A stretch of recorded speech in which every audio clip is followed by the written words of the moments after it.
We are live. We are live. Shabbat Shalom, Israel. It's the water for you guys coming out tonight. I know it's been a while since you got a class from me. I'm excited to be here again, and I hope you guys enjoy the class I got prepared for you. The topic, the inspiration for the topic, is basing off what a war was going into on Monday, and he was talking about how potent the mentality of David was. To be able to fight all the wars, sacrifice his entire life, give what he gave, and not receive the glory from it. Be content and still be able to see the positivity in the journey which the Most High took him. That was something that really hit me. And today I wanted to show the counterpart of that. You know, how did his son look at life? How did his son, did he take the same perspective that his father took? Did he learn from the spirituality side of being content? That is kind of the, well, not only that question I want to solve today, but also, can we see a similitude of ourselves within the same Solomon that we're talking about?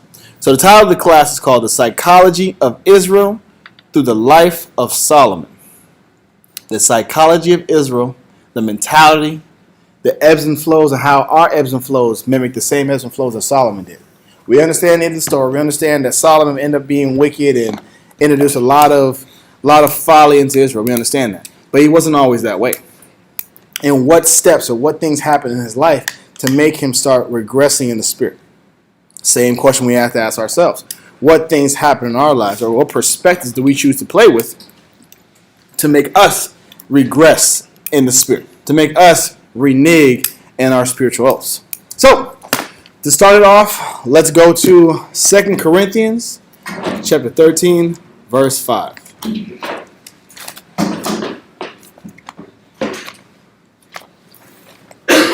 And then, Mawala, give me the definition of reprobate. 2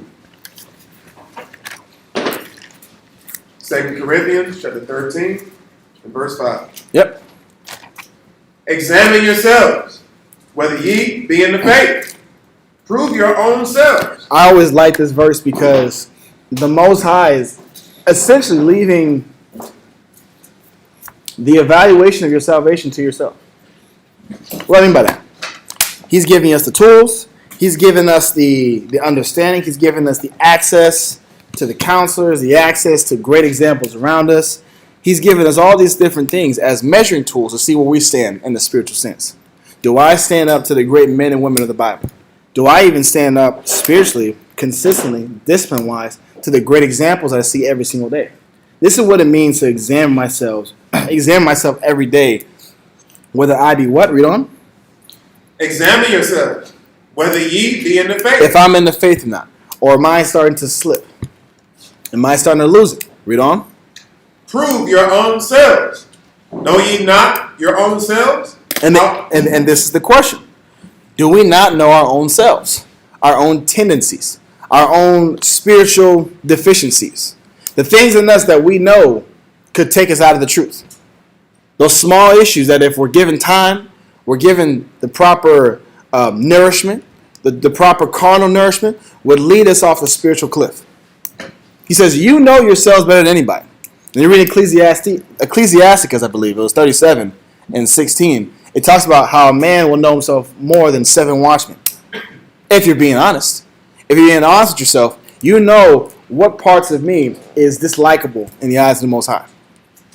What parts of my discipline is dislikable in the eyes of the Most High?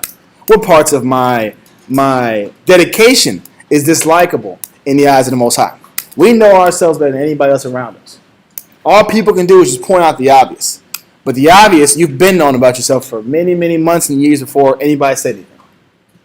So read on, finish that. Know ye not your own selves, or that Christ is in you, except ye be reprobates? We have Christ in us, and that Christ in us is what keeps that reprobate nature at bay.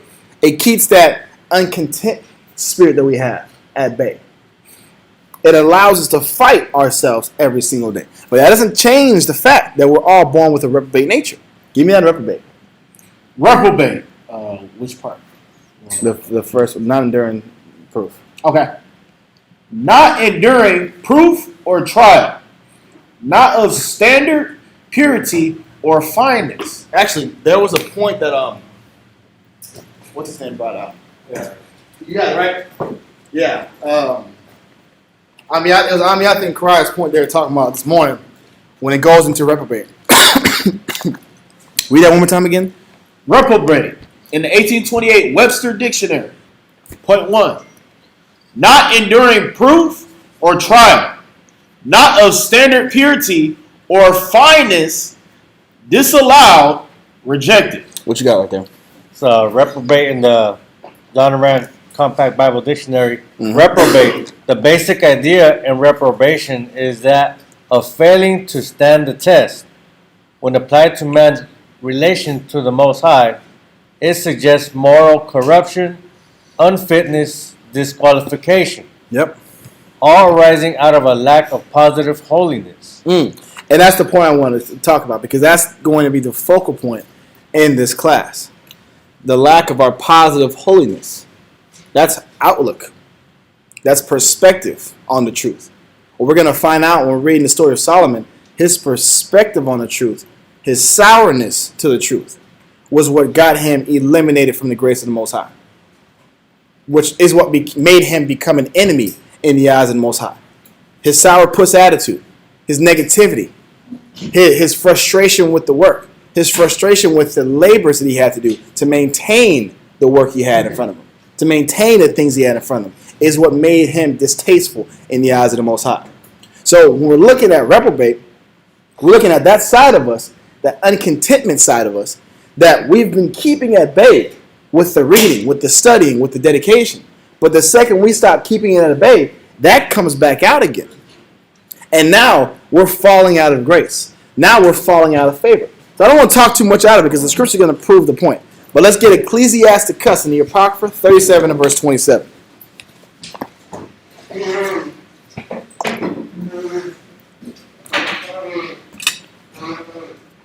Ecclesiastes 37 and 27. Yep.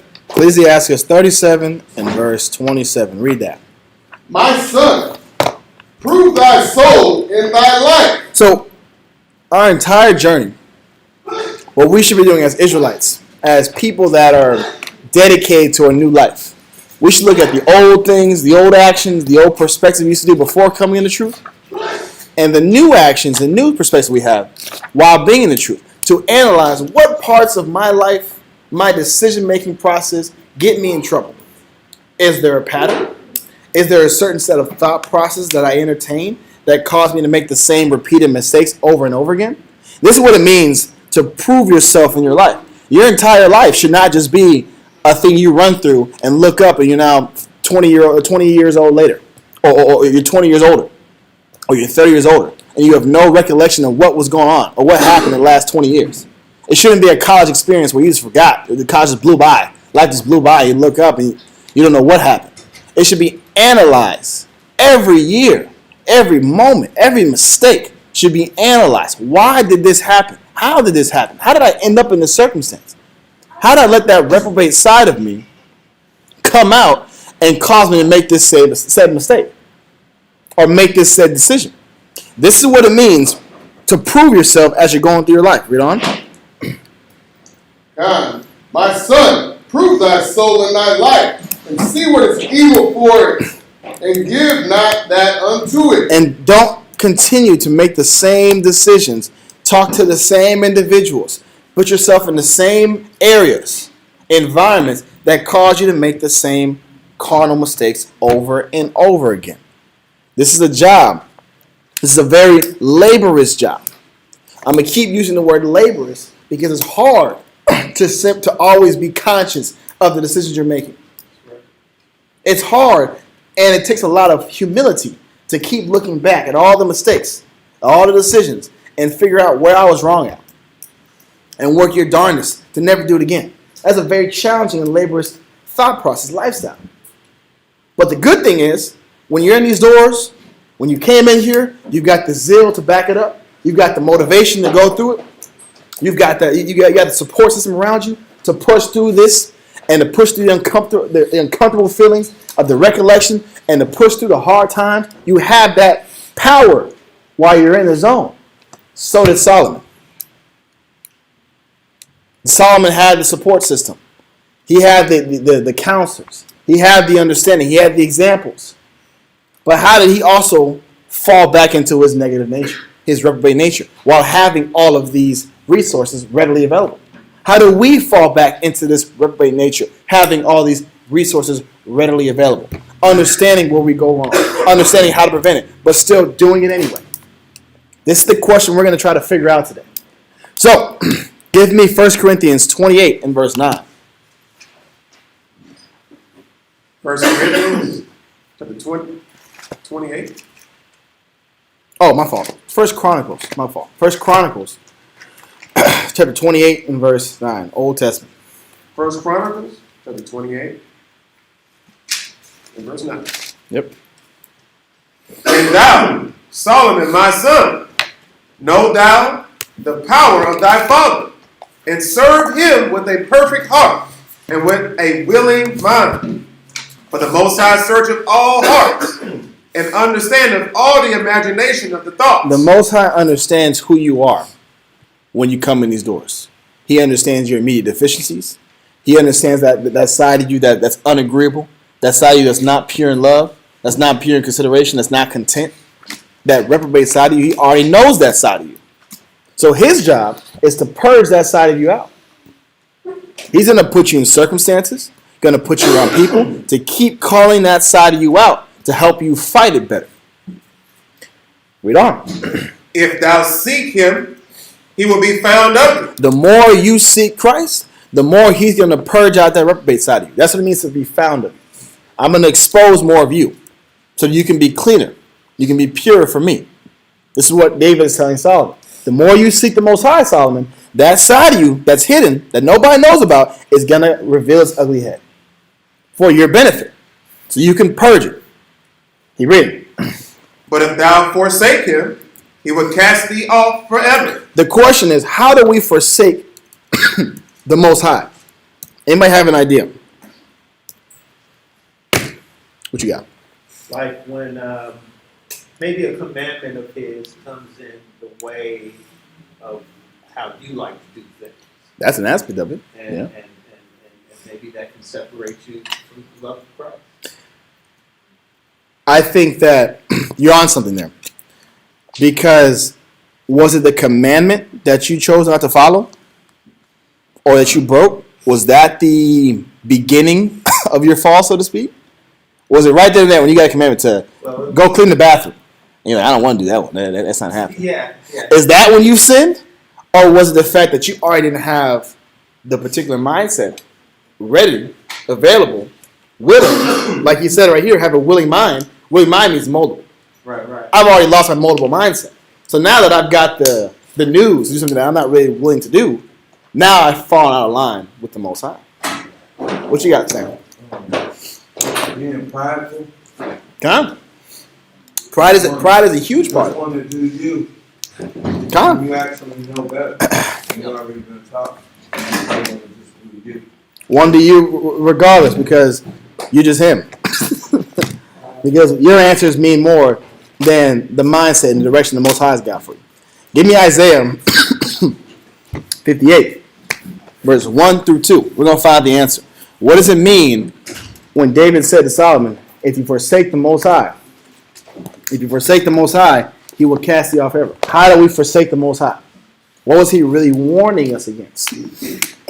Isaiah 58, verse 1 through 2. Isaiah chapter 58, verse 1. Cry aloud, spare not, lift up thy voice like a trumpet, and show my people their transgression, and the house of Jacob their sins. So our job is to cry loud, be very adamant about showing Israelites where they start transgressing against the Most High, where they start going wrong, what mistakes are they making on a day-to-day basis that offend the Lord, so that they can correct themselves. Where does this start? Where does the mistake start at? Read.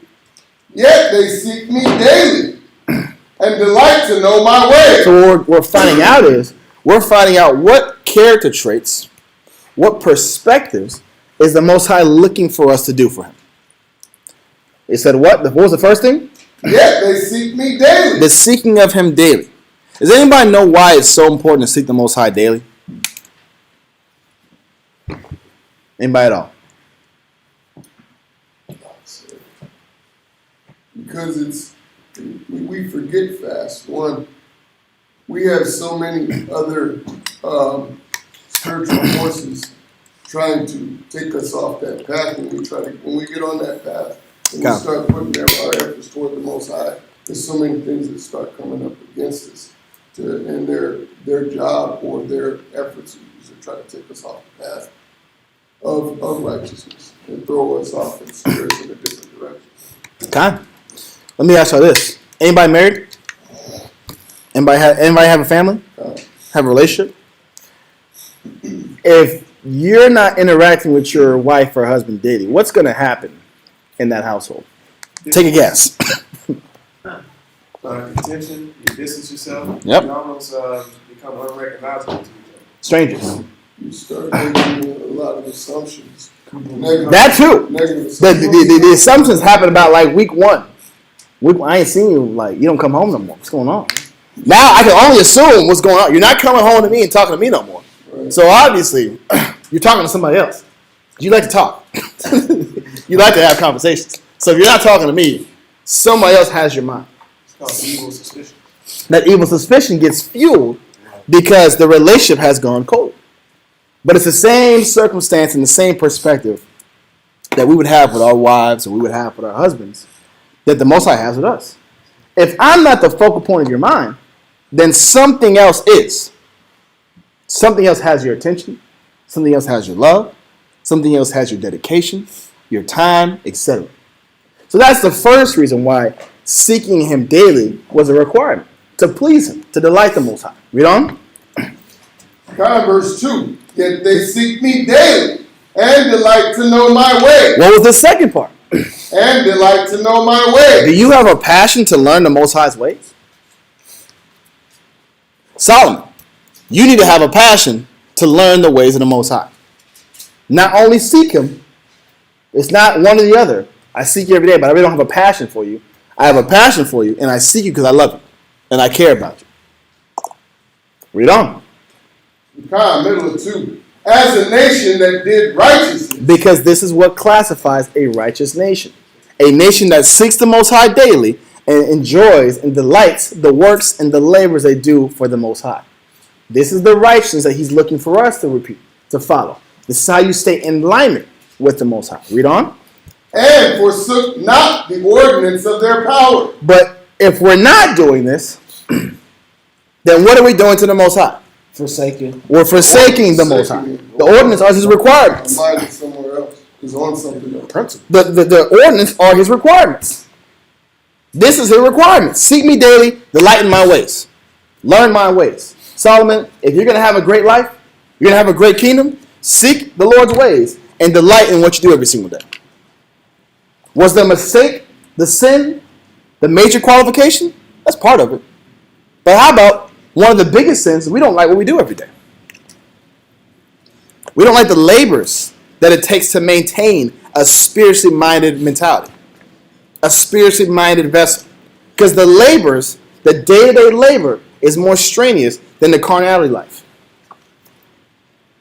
The day-to-day discipline it takes to be seeking the Most High every single day, delighting in a hard lifestyle every single day, is more laborious and strenuous than just giving into whatever passion and instinct that comes into you.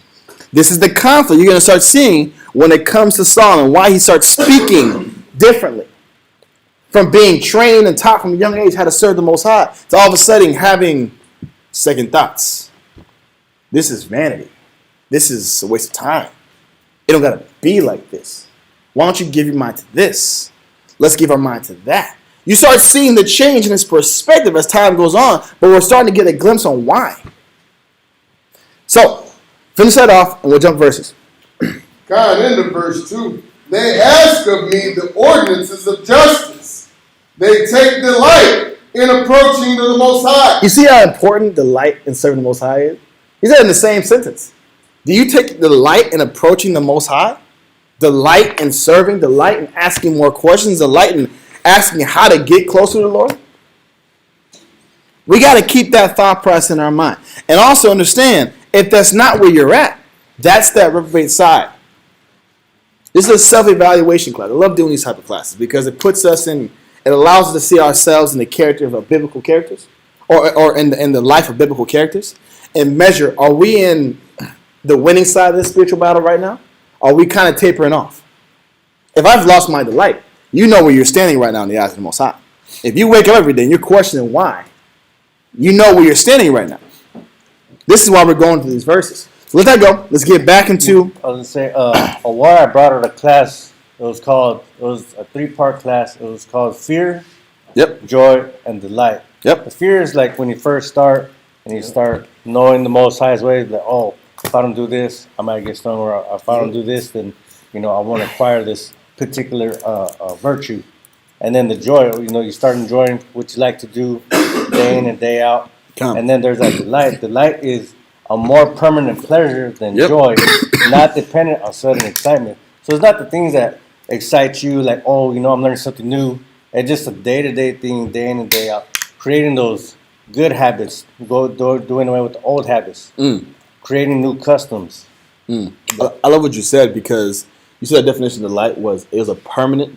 Yeah, delight 1828. Delight is a more permanent pleasure than joy, not dependent on sudden excitement. That's a very important point, and pull that point later Huh. because there's a psychological point or psychological terminology that we're going to go into later in the class. Explain that same dynamic and how humanity as a whole does not have that.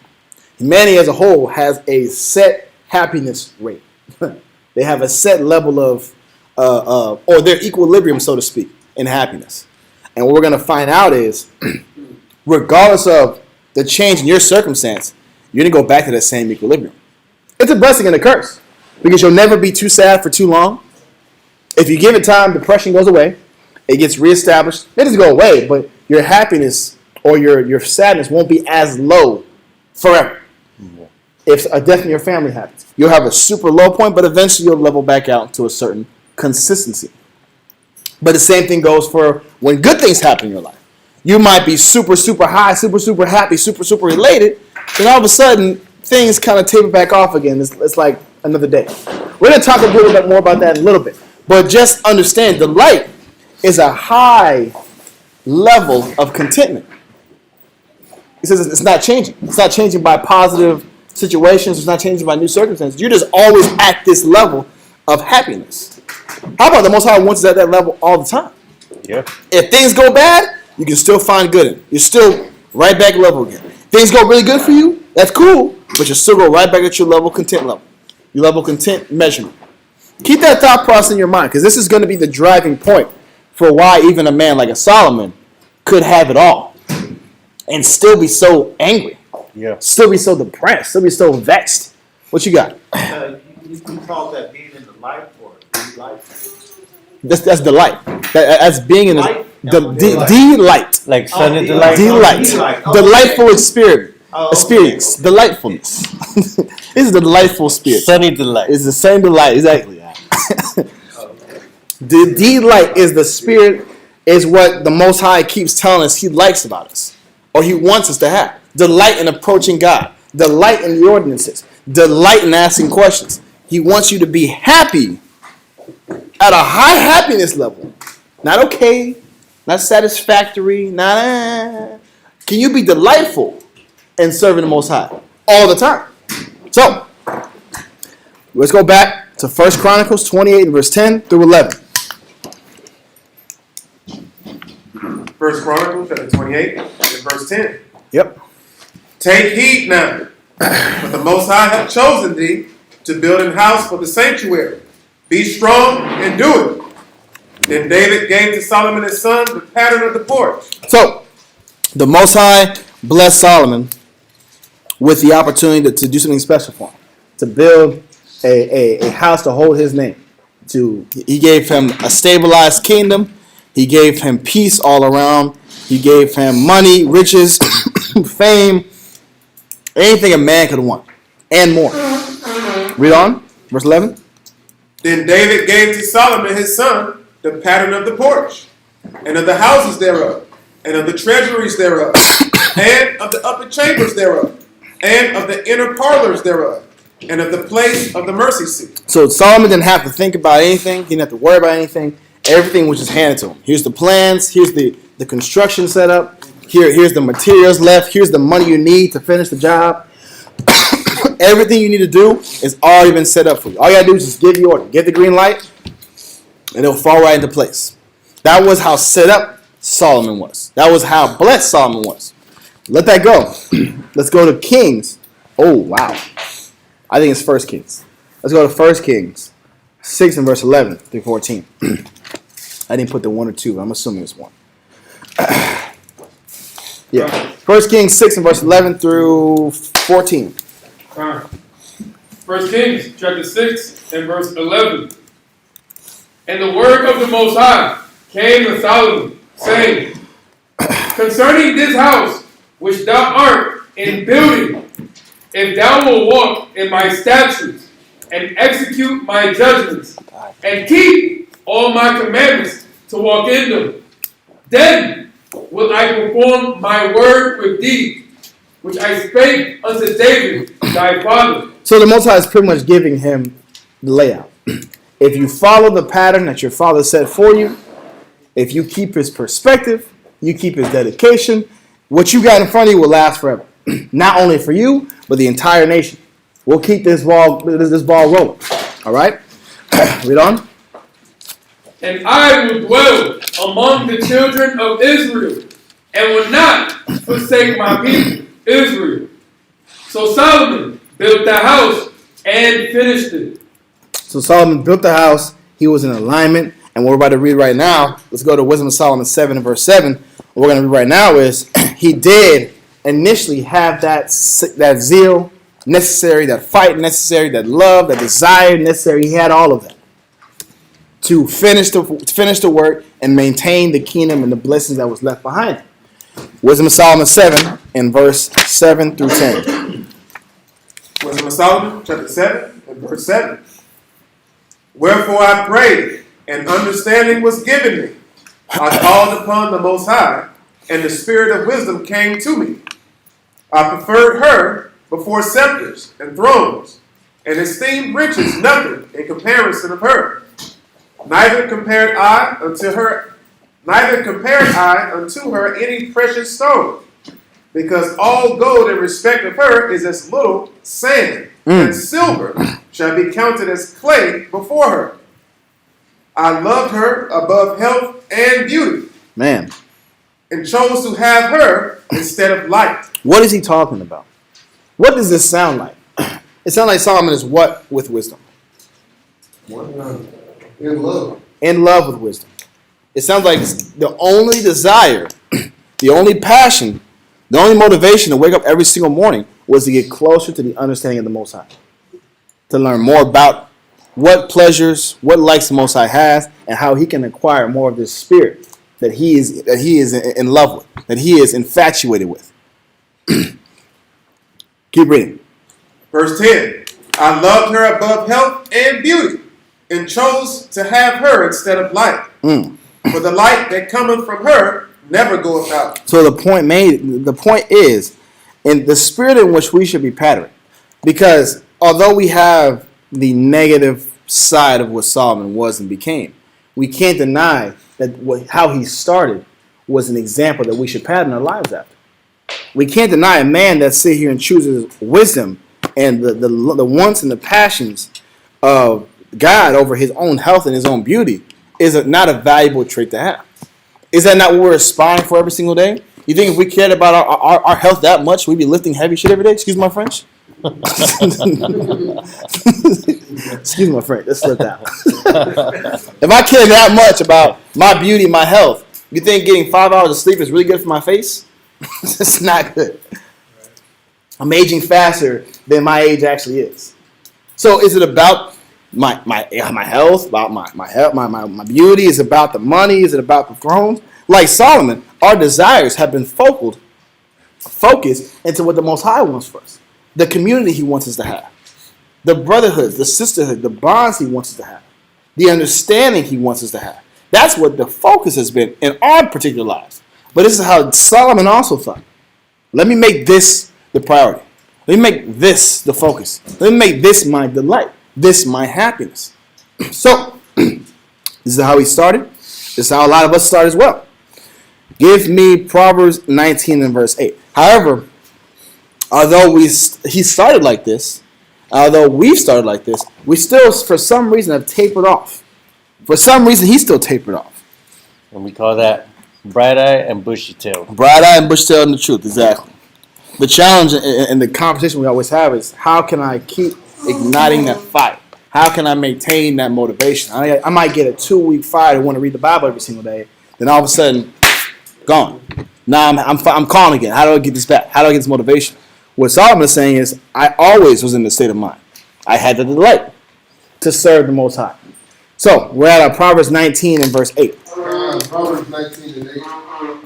And we'll get to the focus of the story, but I got to build and set the tone because the traits that we're about to be reading of Solomon in his early years is really something that if you haven't aspired to or you haven't lived yet or you don't really understand this level of love and passion, it's a trait, an emotion, and actions that we should be following and patterning ourselves after.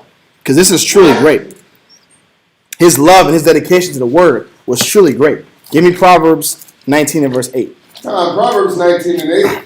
He that getteth wisdom loveth his own soul. He that gets wisdom loves his own soul. Can anybody give me a reason or example why someone who gets wisdom would love their own soul? What are the benefits of wisdom? Teaches you how to live. That's broad. Okay. Anything else? I want points because I think a lot of times we got to hear the benefits out loud. Because if we just talk about wisdom, that just sounds like a religious thing. Wisdom. What is wisdom? What is wisdom? Yeah. Wisdom is like, it's not my fault that my mother didn't want to be in my life. That is an aspect of wisdom. There's scriptures that describe how to overcome a negative thought process about something like that. That's If true. it wasn't for wisdom, Yeah. you may hold a grudge. That's a You may great example. have bitterness. Yeah. Anybody else? Wisdom being the correct application of knowledge by definition, right? Yep. It basically teaches you how to apply what you have learned correctly because everybody in the world has knowledge. It doesn't matter how much knowledge you obtain. What really matters is how you're able to utilize that knowledge and to your benefit and to the benefit of others also. You know, I found that there's knowing why things happen and then accepting why things happen. But if you don't understand why things happen, then you won't be able to, go through certain situations. You won't be able to help and counsel other people through their ups and downs, why things happen to people or just life in general. I think we're overly spiritual right now. Because because the answers we're all giving are super spiritual and great answers. But I got some things I wrote down here that are examples of what wisdom is. It says in Proverbs 19 and 8, he that giveth wisdom loveth his own soul. Let's find out some things that are wisdom. How about learning what faith is wisdom? Learning what? Learning what faith is wisdom. Friendship making is wisdom. How about the Bible teaches you how to make friends and keep friends? Real friends. Raising proper children. Is that not wisdom? As a nation, do we have that understanding down? No. How about a husband and wife pleasing each other? Advice. Counsel. Marriage counsel. Is that not wisdom? Could that not be beneficial in your life? Very bad. Someone who loves themselves. Wouldn't you want to have some of these qualities? How about more? How about dating advice, courting advice? How many young men nowadays can't court? There's a study going on where it says the amount of single men in the United States is higher than it's ever been, under the age of 30. There's a reason for that. Men don't know how to talk to women anymore. And also, women don't know how to date men anymore. So if I had that skill, would that not benefit my life? How about teaches you proper morals, to be just a genuine and good human being. Because we're not just born, not everyone's just born with being a good person. That's a talk, that's a lesson that many of us aren't given. How about diet? Is that not wisdom? If you eat good, you won't die early. If you eat good, when you get older, you can still do hard labor in your 60s, like Moselle over here. If you have a good diet, a disciplined diet, you won't have to worry about some of those curses, those cancer curses. That's in Deuteronomy 28. How about wisdom is farming? What if you need to learn how to farm, sustain yourself? Is that not wisdom? Is that not taught in the Bible as well? Yep. Cattling, farming, husbandry. So what you're saying is wisdom is manifold. Wisdom is day-to-day practical things that we don't think about half the time. Practical, yes. That if a man or woman love their soul, they will pay more attention to and understand that what I'm getting every day is coming from the Most High. Even my quote-unquote common sense. How about that's not common? It's not common because the Most High didn't give it to everybody. Right. My wisdom is psychology. The Bible teaches you psychology, the way people think. The ability to see spirits on someone's face. Is that not wisdom? Is it not important to understand and recognize facial expressions? If I said something the wrong way and you gave me a scruffed face, I know not to say that again. Or if I said something that made you happy and pleased and you smile, I know to keep reaffirming that same statement because that's what you like. That's a skill, is it not? Public speaking is wisdom. All I'm doing is listing all the different aspects that wisdom is. And why if a man loved himself, loved his own soul, or if a woman loved his own soul, he would pay more attention to this. It's not just spiritual, I'm just faithful, I'm just disciplined, I'm long suffering. I got what's another one of the fruits of the spirit? There's meekness. I'm meek, I'm temperate. Fortitude. That's an aspect of wisdom. But wisdom is everything. It's the correct application of knowledge. It's the correct way to navigate through life. So if a man loves his soul, he's going to give his mind, his thought process, to being a better man or a better woman in every aspect of his life. But guess what that does? How easy is that? All those wisdoms I just listed right now. How about a wisdom is keeping a job? Knowing how to get hired. Knowing how to get promoted. Learning how to manage people. How hard is it to be that well-rounded? That's not like an endless fight. From the moment you wake up to the moment you go on bed, you're fighting your flesh. Because your flesh does not want to be wise. How about that? Your flesh is anti the discipline it takes to acquire these said skills and to maintain these said skills. And how about to add a little slice on top? You can do all the right things, and you still might not be in the place or the position in your life that you wanted to be in. What does that do for someone who came in here bright-eyed, bushy-tailed, serving the Lord? Where's the Bingo. Wears them down. Now, what question am I asking myself? Was it worth it? Is it worth it? All this discipline. All this discipline in my diet. Just to get COVID. Is it worth it? But you got brothers eating like garbage, and they've never got COVID in their life. I actually know someone right now who has the worst diet and doesn't drink water, and he never got COVID in his entire life. But you out here fighting your battles every day, trying to eat rice and beans and good fibers and good fats and all these different grains, sustaining from different too many meats or too little this, too little that, and you're still getting COVID. You're getting sick. You got 103-degree temperature. Body aches. Smacking on chicken and papas. You might as well. You might as well. If I'm getting sick anyway, the wicked thought process, I might as well have been doing that. At least I'd have been happy eating garbage. I'm gonna get sick anyway. What am I saying? The fight to get these skills, get these disciplines, and to maintain these disciplines, just to end up in a position where it's not favorable to your flesh, is what wears men and women down. Is what makes this lifestyle difficult, even for the greatest of us. What you got? Adding to your point, another benefit of wisdom is knowing how to process that letdown or that disappointment that happens in your life properly so that you don't necessarily give up. You continue fighting, pushing forward and fighting in the spirit of righteousness. I'm gonna get to that too, because you're right. You're 100% in line with the class.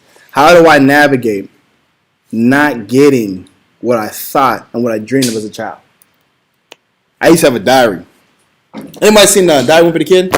Yep. The young generation know what I'm talking about. Women, The Diary of a Wimpy Kid? Yeah. Oh, yeah. Well, they used to sell these little like diary books, right? Like, anyway, I used to have a diary book. I got it from the Scholastic Fair, and I was like in middle school. And there's a page where it kind of like write out your life, write out what you want to be in your life. You know what aspirations, goals you want to have, and all that stuff. I said that the typical child thing. I want to be a major league, whatever, and I want to marry this type. I want to marry was it Selena Gomez? It might have been like Selena Gomez. I was obsessed with her at the time. I was like, look, she was bad in Barney. I ain't gonna lie. Selena Gomez or something. I don't know, bro. I remember Selena Gomez. Or who's that? Megan Fox, I think. That's when Transformers came out. It was something crazy, bro. I want to be a millionaire. I'll be all this different, whatever. I found the book like 5 years ago, bro. I was reading. I was like, man, I got hopes and dreams. And I didn't accomplish any of these hopes and dreams. I didn't do anything. I'm not rich. I'm not married to Selena Gomez. I'm not in California by the beach. I don't got a penthouse. I got none of this. For some people, that messes with their psyche. For some people, not amounting to what their parents thought they were going to be, what their friends told them they could be, what they thought themselves could be, messes with them. Especially when you've constantly made a decision to limit your carnal life, to limit your carnal aspirations to serve the Most High. But those little memories pop randomly. It's like a Snapchat. It's like a filter where every couple of years you get like a 7-year-old reminder. Like, this is what you used to be doing, before you came to the truth. It's like, man, I need to delete these pictures. Because now I'm thinking about what I didn't accomplish, what I didn't get to do. Why am I establishing this? Because we got to set the tone and kind of understand why could a Solomon, who had it all, still regress? Had all the benefits laid out for him, still not be happy, still not be fulfilled. So let's get back in the scriptures. Finish 8. Finish verse 8. Proverbs chapter 19, verse 8. He that getteth wisdom loveth his own soul. Yep. He that keepeth understanding shall find good. You will find good. When you serve the Most High is going to find, He's going to give you good. Or His version of good. Not your version of good. His version of good. So, Wisdom of Solomon 8 and verse 1 through 3. Wisdom of Solomon, chapter 8 and verse 1. What we're going to find out is what type of person Solomon was in his youth, what type of dedication did he have. Wisdom of Solomon, chapter 8 and verse 1. Wisdom reacheth from one end to another mightily and sweetly doth she order all things. I loved her and saw her out from my youth. I desired to make her my spouse, and I was a lover of her beauty, and that she is conversant with the Heavenly Father. She magnified her nobility. Yea, the Lord of all things Himself loved her. The reason why this testimony is important is it gives us a measuring place for where we're at with the Lord. It gives us a measuring of where we're at with the Most High in our relationship. Do I love the Most High and His wisdom, or to make wisdom my spouse, to make wisdom my number one priority, to the point where I can't even go to sleep without meditating, counseling, reading in the spirit of wisdom? Is this the level of passion that I currently have today, right now? And if not, this is a reality check. That reprobate mind that we were going over in 2 Corinthians 13 and 5 is what's dominating that spirit of Christ in you. We all got it in us. But if we start getting to these low points spiritually where this is no longer my passion, I'm no longer happy in my relationship, I'm no longer happy in my job, I'm no longer happy with the benefits the Most High has given me every single day, you're getting into the reprobate mindset. We can't play with that thought process because this is the type of characters that Christ is looking for is these individuals. Let this go. Give me. Actually, hold this. We're going to come back to this later. Give me St. John 17 and verse 25 through 26. Man. Is it hot here? No? Nobody's cold in here. I didn't want to, I didn't want to wear a sweater today, bro. John chapter 17, verse 25. O righteous Father, the world hath not known thee, but I have known thee, and these have known that thou hast sent me. And I have He's saying, the world has not known you, Father, but I've known you, and I know the ones that you sent me to find, that you sent me to inspire. But those individuals are the individuals that have the spirit of Solomon, that love wisdom, that made wisdom the apple of their eye, made wisdom the motivation, the dedication, the purpose, their why. Those are the individuals that Christ is looking for. Finish that, 26. Verse 26. And I have declared unto them thy name, and I will declare it, that the love wherewith thou hast loved me may be in them, and I in them. What is Christ wanting for his servants to have? Love. Not just any love. The same love that he has for the Most High, we should have for him. That's the type of intensity that he wants us to share with the Most High. That's not just a random fling. That's not a seasonal relationship. Even at his lowest point, Christ's lowest point, he still had love for the Father. Still willing to obey the Father. Still willing to lose it all for the Father. Even with his gripes and complaints. That level of love, we don't share. We don't share when we lose. We don't share when life doesn't work out for us. When life isn't panning out to the perspectives or the imagination that we had set forth. This is the thought process we should be asking ourselves. Man, where did I start slipping? When did I stop losing that or start losing that love? When did Christ no longer become or was no longer the apple of my eye?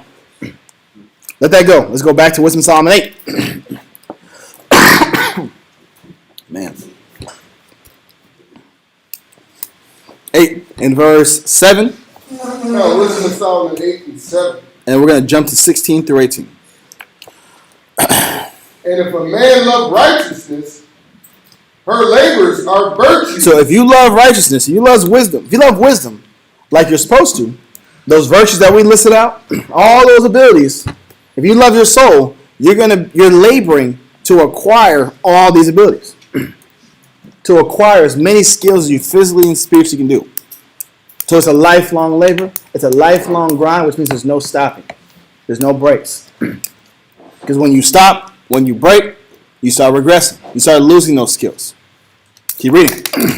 For she teacheth temperance and prudence, justice and fortitude, which are such things as men can have nothing more profitable in their life. And the essential values and lessons that all mankind needs to have, you're only going to acquire by having this level of dedication for the Most High. You're only going to have this level of love, dedication, discipline, temperance, prudence by sacrificing your life for the Most High. Jump to 16. 16. After I am come into mine house, I will repose myself with her. What does that mean? Take rest, right? Huh? Take rest, I mean, attitude. How about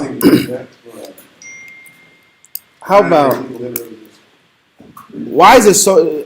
What it's showing is the importance of, after the long day, long hard day, you've got individuals you can talk to about the Most High, and you can compile the stress of your life, the stress of your day, whether it be about coworkers, about jobs, about interactions amongst brothers and sisters, and still find a spiritual resolution in all this to justify why today was not a failure, to justify why today was necessary for my spiritual development.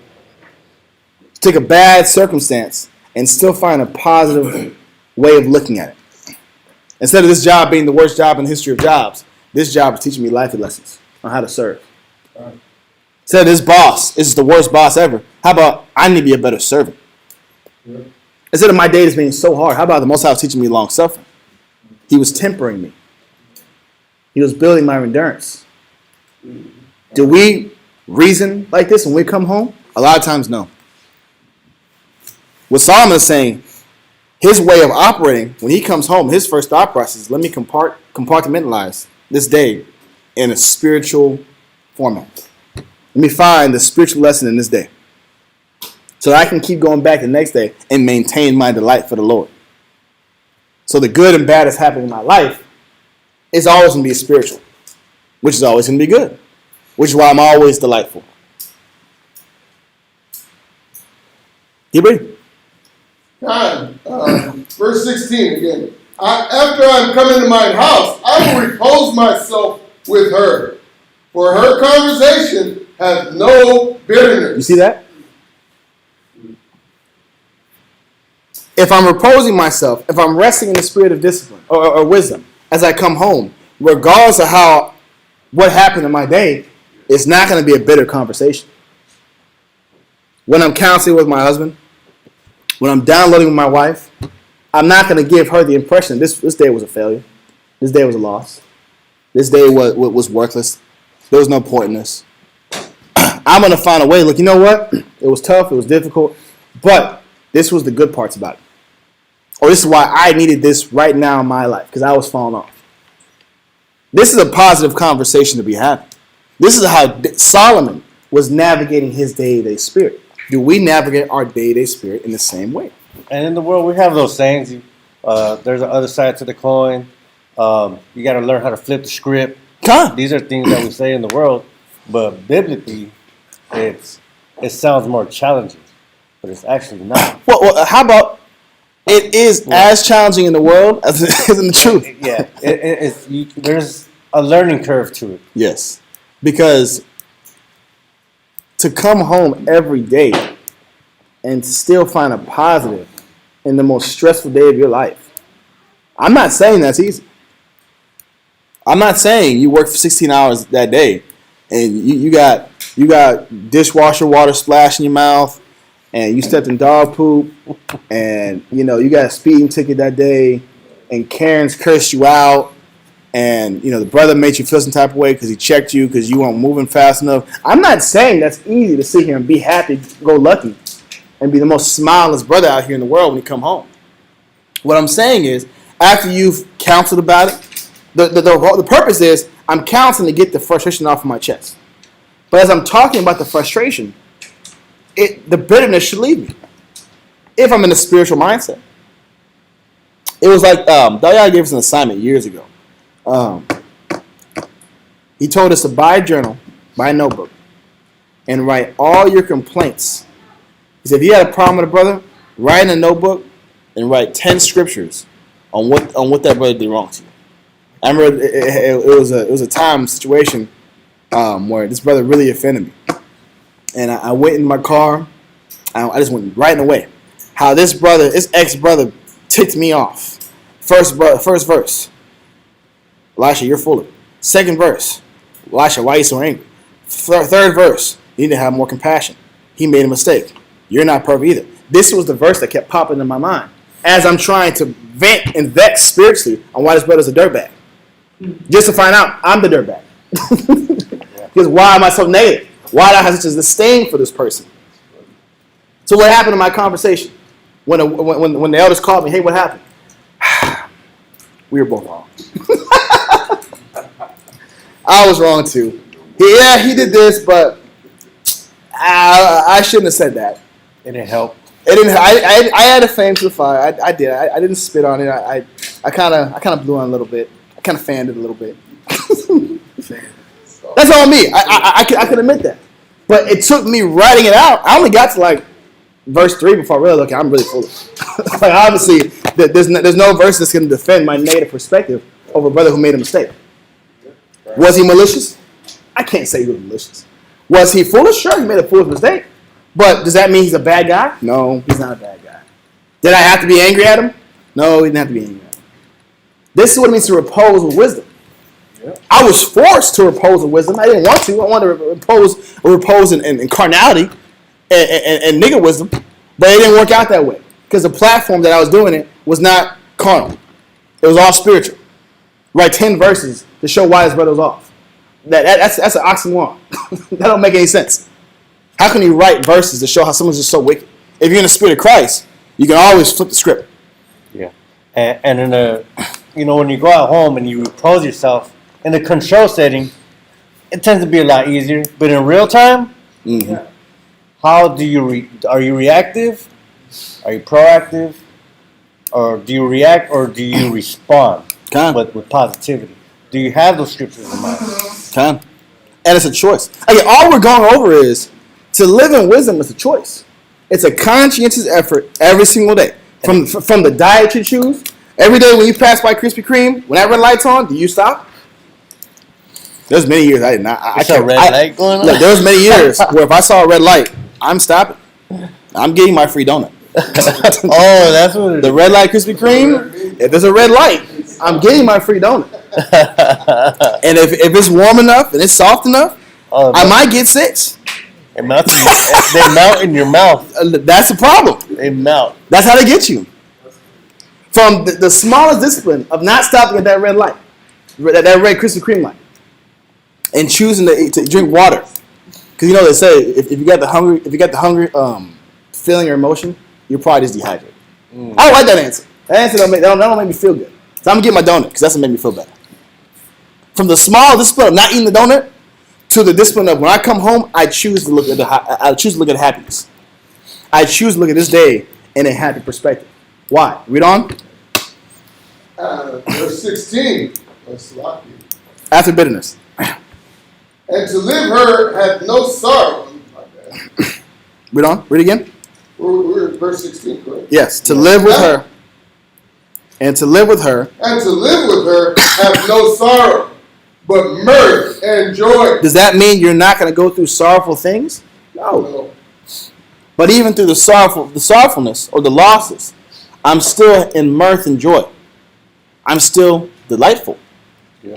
Because it's permanent. It doesn't go up and down. My permanent emotional meter is already very high. Because the spirituality in me has pushed it high. Naturally, we're in a depressive state. Man is in a depressive state.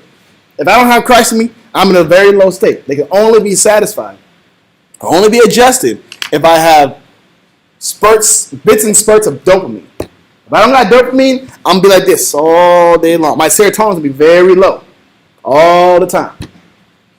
But with Christ, your serotonin, your happiness emotion, your happiness hormone should always be at this level.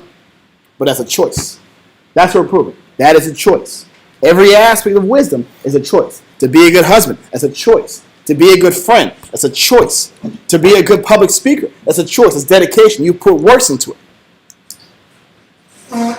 To be a teacher, that's a choice. That's a conscious and active choice every single day. Because when you stop doing anything, any of these works, your productivity in your field starts coming down.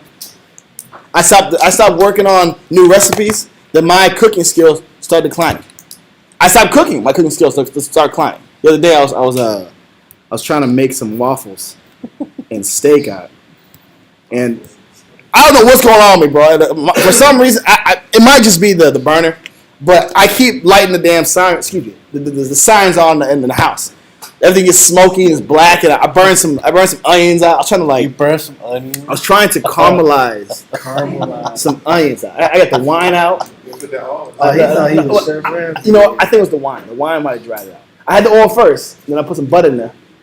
I seasoned it, and I threw some wine in there. And I put the lid on. I wanted to get soft and sugary. I want all the sugars to get absorbed out. I sat down for like 5 minutes. I was like, beep, beep, beep, smoking everywhere. I'm like, oh, no. Dog's barking.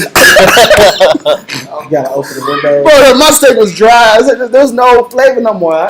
The steak was dried up. All the onions was all burnt to crisp. I was like, man, maybe I can save like 2 or 3 of these onions. I can't do it, bro. It's going to jack the whole flavor up. But I hadn't cooked in a long time. I ain't gonna lie. I took a little break. The ribs been cooking in the house. It was great. But I thought I could just hop back in the kitchen and it just be like it was last time. It was not. It was not. But this is the same thing that happens with our skills and the wisdom that we've let rot because we didn't put any more attention to it. If you don't use it, You lose it. lose it. Same thing with friendships. If I'm not constantly working on being a friend or making friends, I lose the ability to make friends because I'm awkward. What do you talk about? How do you introduce yourself? How do you get someone to be interested in you? What skills? What methods? Or do I gotta sit here and go on the internet or buy books that how do I make friends 101? Which is what we do. How to make friends. Look, I'm not saying it's a bad thing to do. I was at the library the other day, and there was a, I just told y'all the cooking story. I saw the cooking story, the cooking book, how to cook, Mexican dishes. I'm like, maybe I need to get back in this cooking book because obviously my skills is not adequate right now. They are not good enough. Maybe we need a book, but how about that book is in front of our face every single day? All I'm trying to say is wisdom. If we're operating in the correct spirit, we'll maintain a high level of happiness, delightfulness, but it doesn't come free. And the cost is a laborious, consistent, and rigorous lifestyle. And in that's exchange. And that's an acquired taste. It is. Damn sure. It's an Damn acquired right. taste. And it's just like when you're talking about food. Like, I know when I was young, I didn't like papaya, but I know it was good for me. Yeah, I know. So I gave it another shot. Hey, I like it. It's but cool. I'm matured. That's true. And I know it was healthy for me. So Them seeds is not. It's not gangster. I ain't gonna lie. It don't taste good. You gotta Don't bite in the seeds. You gotta swallow. like- Just hold your nose and just swallow the seeds. you gotta like blend Just to kill the parasite. Other than that, I'm not eating it just for fun. you gotta like blend it in the smoothie. I don't even like blending the smoothie. The smoothie tastes nasty. You can't have an unbalanced amount of seeds, papaya seeds in your smoothie. It don't taste like garbage. Yeah. You gotta drown it in honey. Just put honey and agave in there. 'Cause it's bitter. Before you eat. sprinkle Lucas. Yes, that's crazy. Nobody's heard about Lucas in the That's mouth. crazy. Don't bring Lucas back. It's not good for you. Oh my goodness. Yeah, you what? As he eat it, Nah, bro. But actually, wouldn't be bad though. You know what? Papaya cold tastes a little better. That is true. coagulated rotten refrigerator. Come on, man. That smells too funky to let it ride in there, bro. There's no way, bro. You cut it open, it's this bad, bro. Let's get back to the class. All right. We finished that in verse 16, right? I didn't finish it. Yeah, you didn't. But Merce enjoyed it? Yeah, you know what? The whole verse. Yeah. Yeah, read 17, 18. Verse 17. Now, when I considered these things in myself and pondered them in my heart, how that to be allied unto wisdom is immortality, and great pleasure it is to have her friendship. And that's because the benefits. Again, we're talking about all the benefits that you receive by living in a spiritual and disciplined way. Living in wisdom, it does bring you a lot of benefits. And if you look at it in the proper way and you take it in the proper perspective, you will have a great pleasure by acquiring all these different benefits. Because the benefits, the results, are all around you. Keep reading. I don't make this too long. 18. And great pleasure it is to have her friendship, and in the works of her hands are infinite riches. Yep. And in the exercise of conference with her, prudence. Yep. Prudence. Yep. And in taking with her Talking. and in talking with her a good report. I went about seeking how to take her to me, while I was a witty child. Yep. That's all I want from them. Okay. So he went about, how do I take wisdom with me? Again, the question we're pondering. As we're going through Solomon's life, do we mimic, have we mimicked, or been in this stage in our life where we feel the same way Solomon felt about wisdom? If not, we got to start figuring out ways too. We have to start figuring out ways to get into this alignment. If we have, and we're not anymore, that's a problem. Because once you've done it, the Most High knows what you're capable of. He knows the level of dedication you can give. He knows the level of spirit you can give. He knows the level of love you've attended to him before. So don't lose it. Because it's not justifiable in his eyes. Let that go. Give me 2nd Ezra 8 and 35. God. 2nd Ezra chapter 8 and verse 35. And we'll jump to 37 and 39. 37 through 39. God.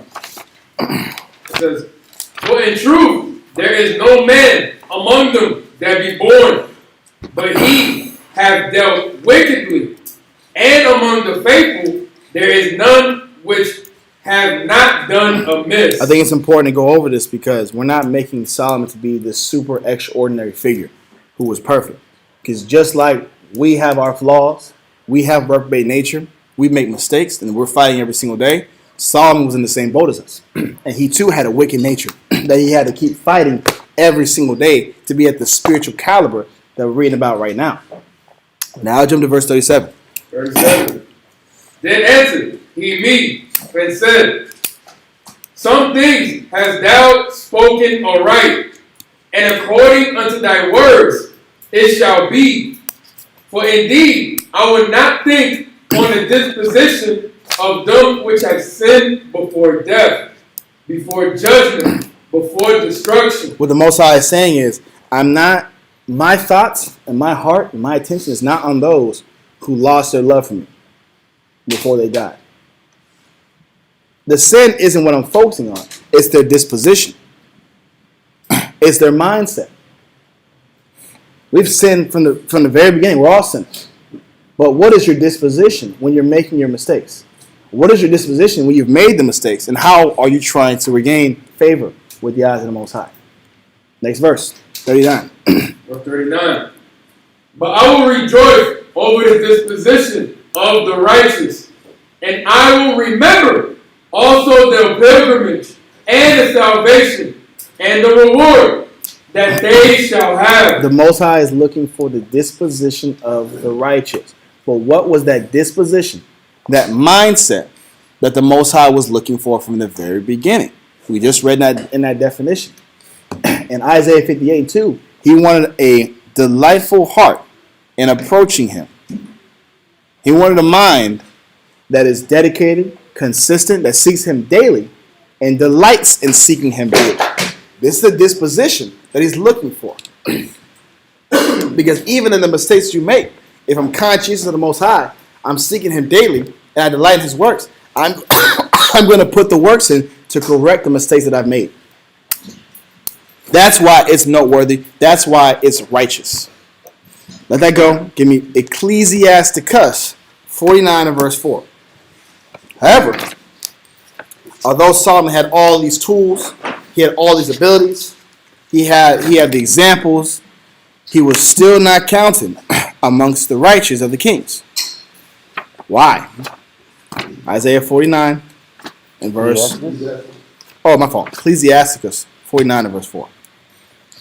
Ecclesiastes chapter 49 and verse 4.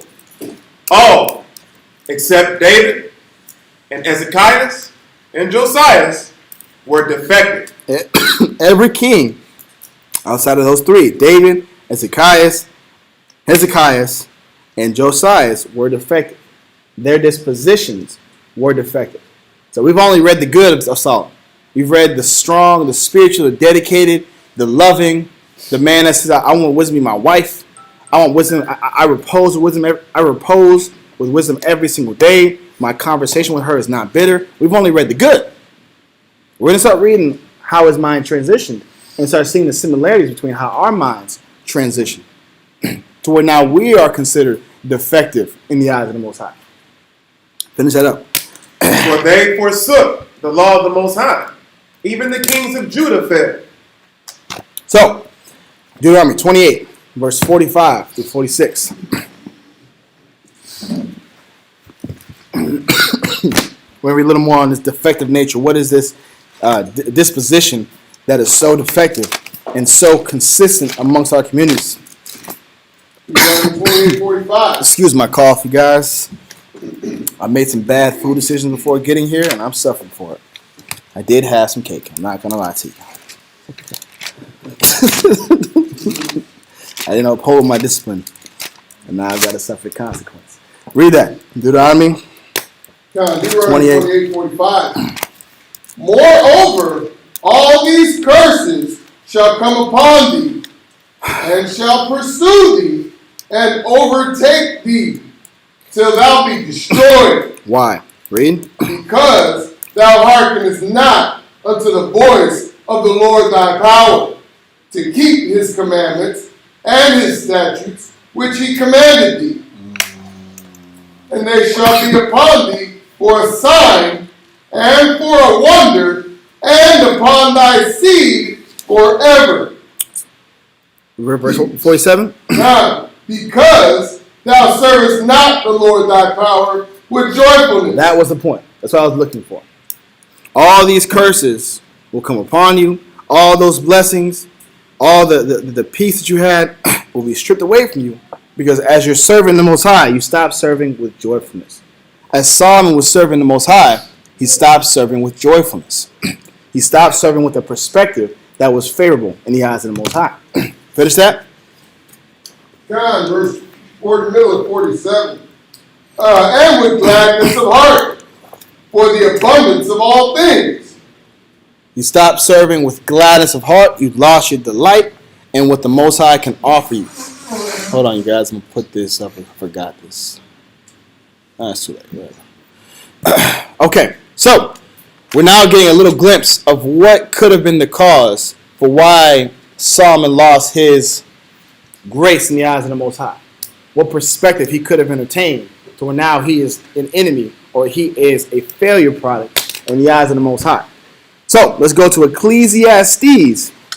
Now we're going to start reading the woes of Solomon. Ecclesiastes chapter 1 and verse 3. Ecclesiastes chapter 1 and verse 3.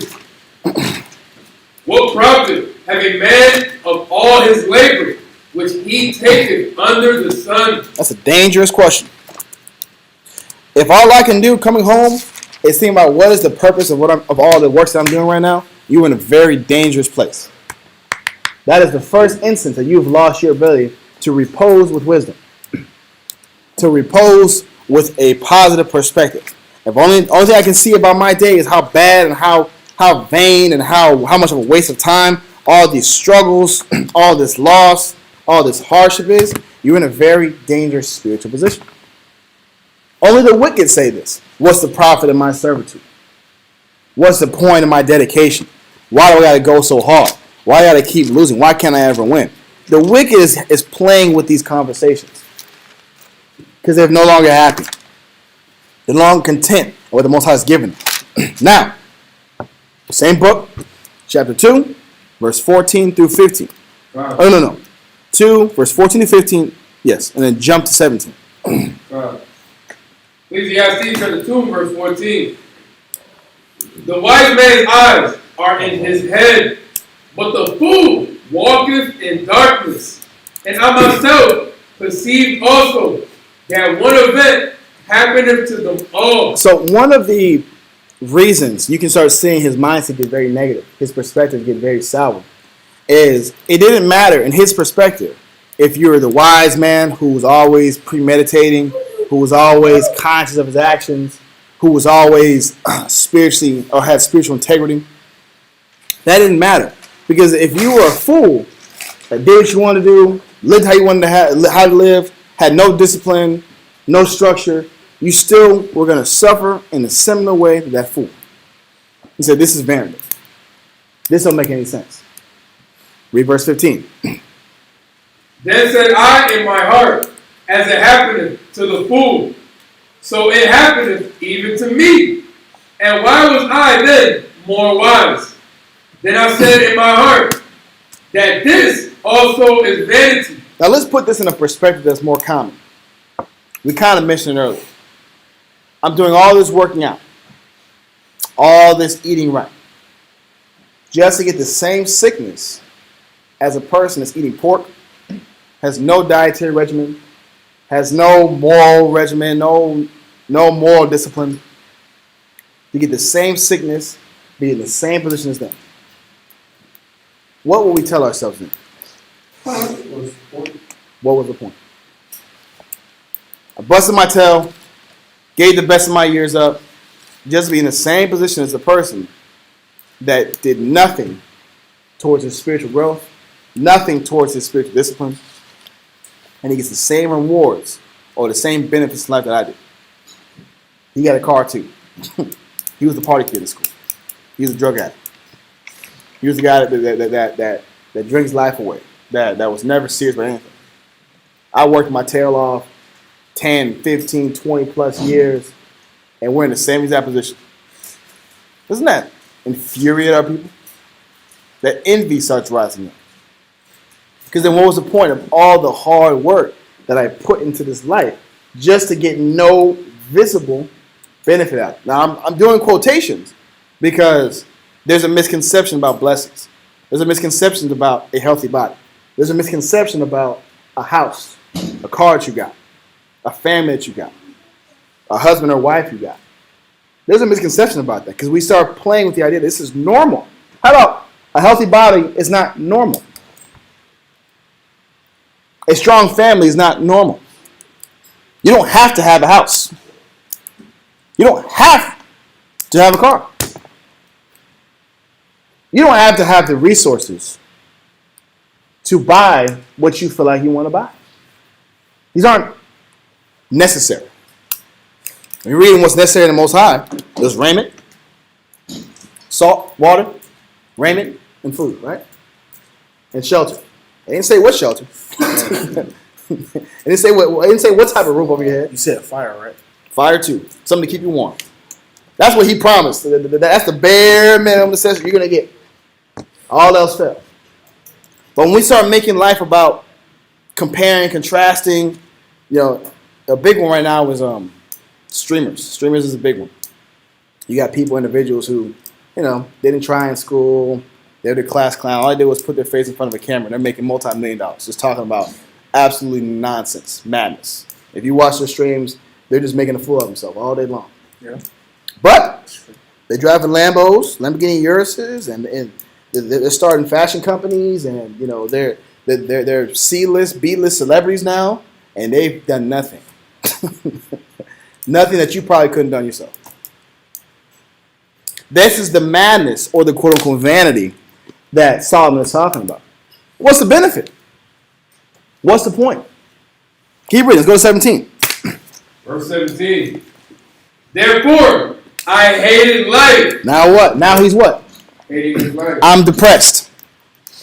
Depressed is the idea that I didn't realize my goals and aspirations. I wasted time. If I didn't have this family, I could have been so much more. If I wasn't bogged down with all these kids, I could have done X, Y, and Z. If I didn't live in this place, if I didn't work this job, if I would have just took that one opportunity I had in my life, I would have been wherever. Regret. It's regret. It's frustration because you can no longer take it back. You've already given your life up to this.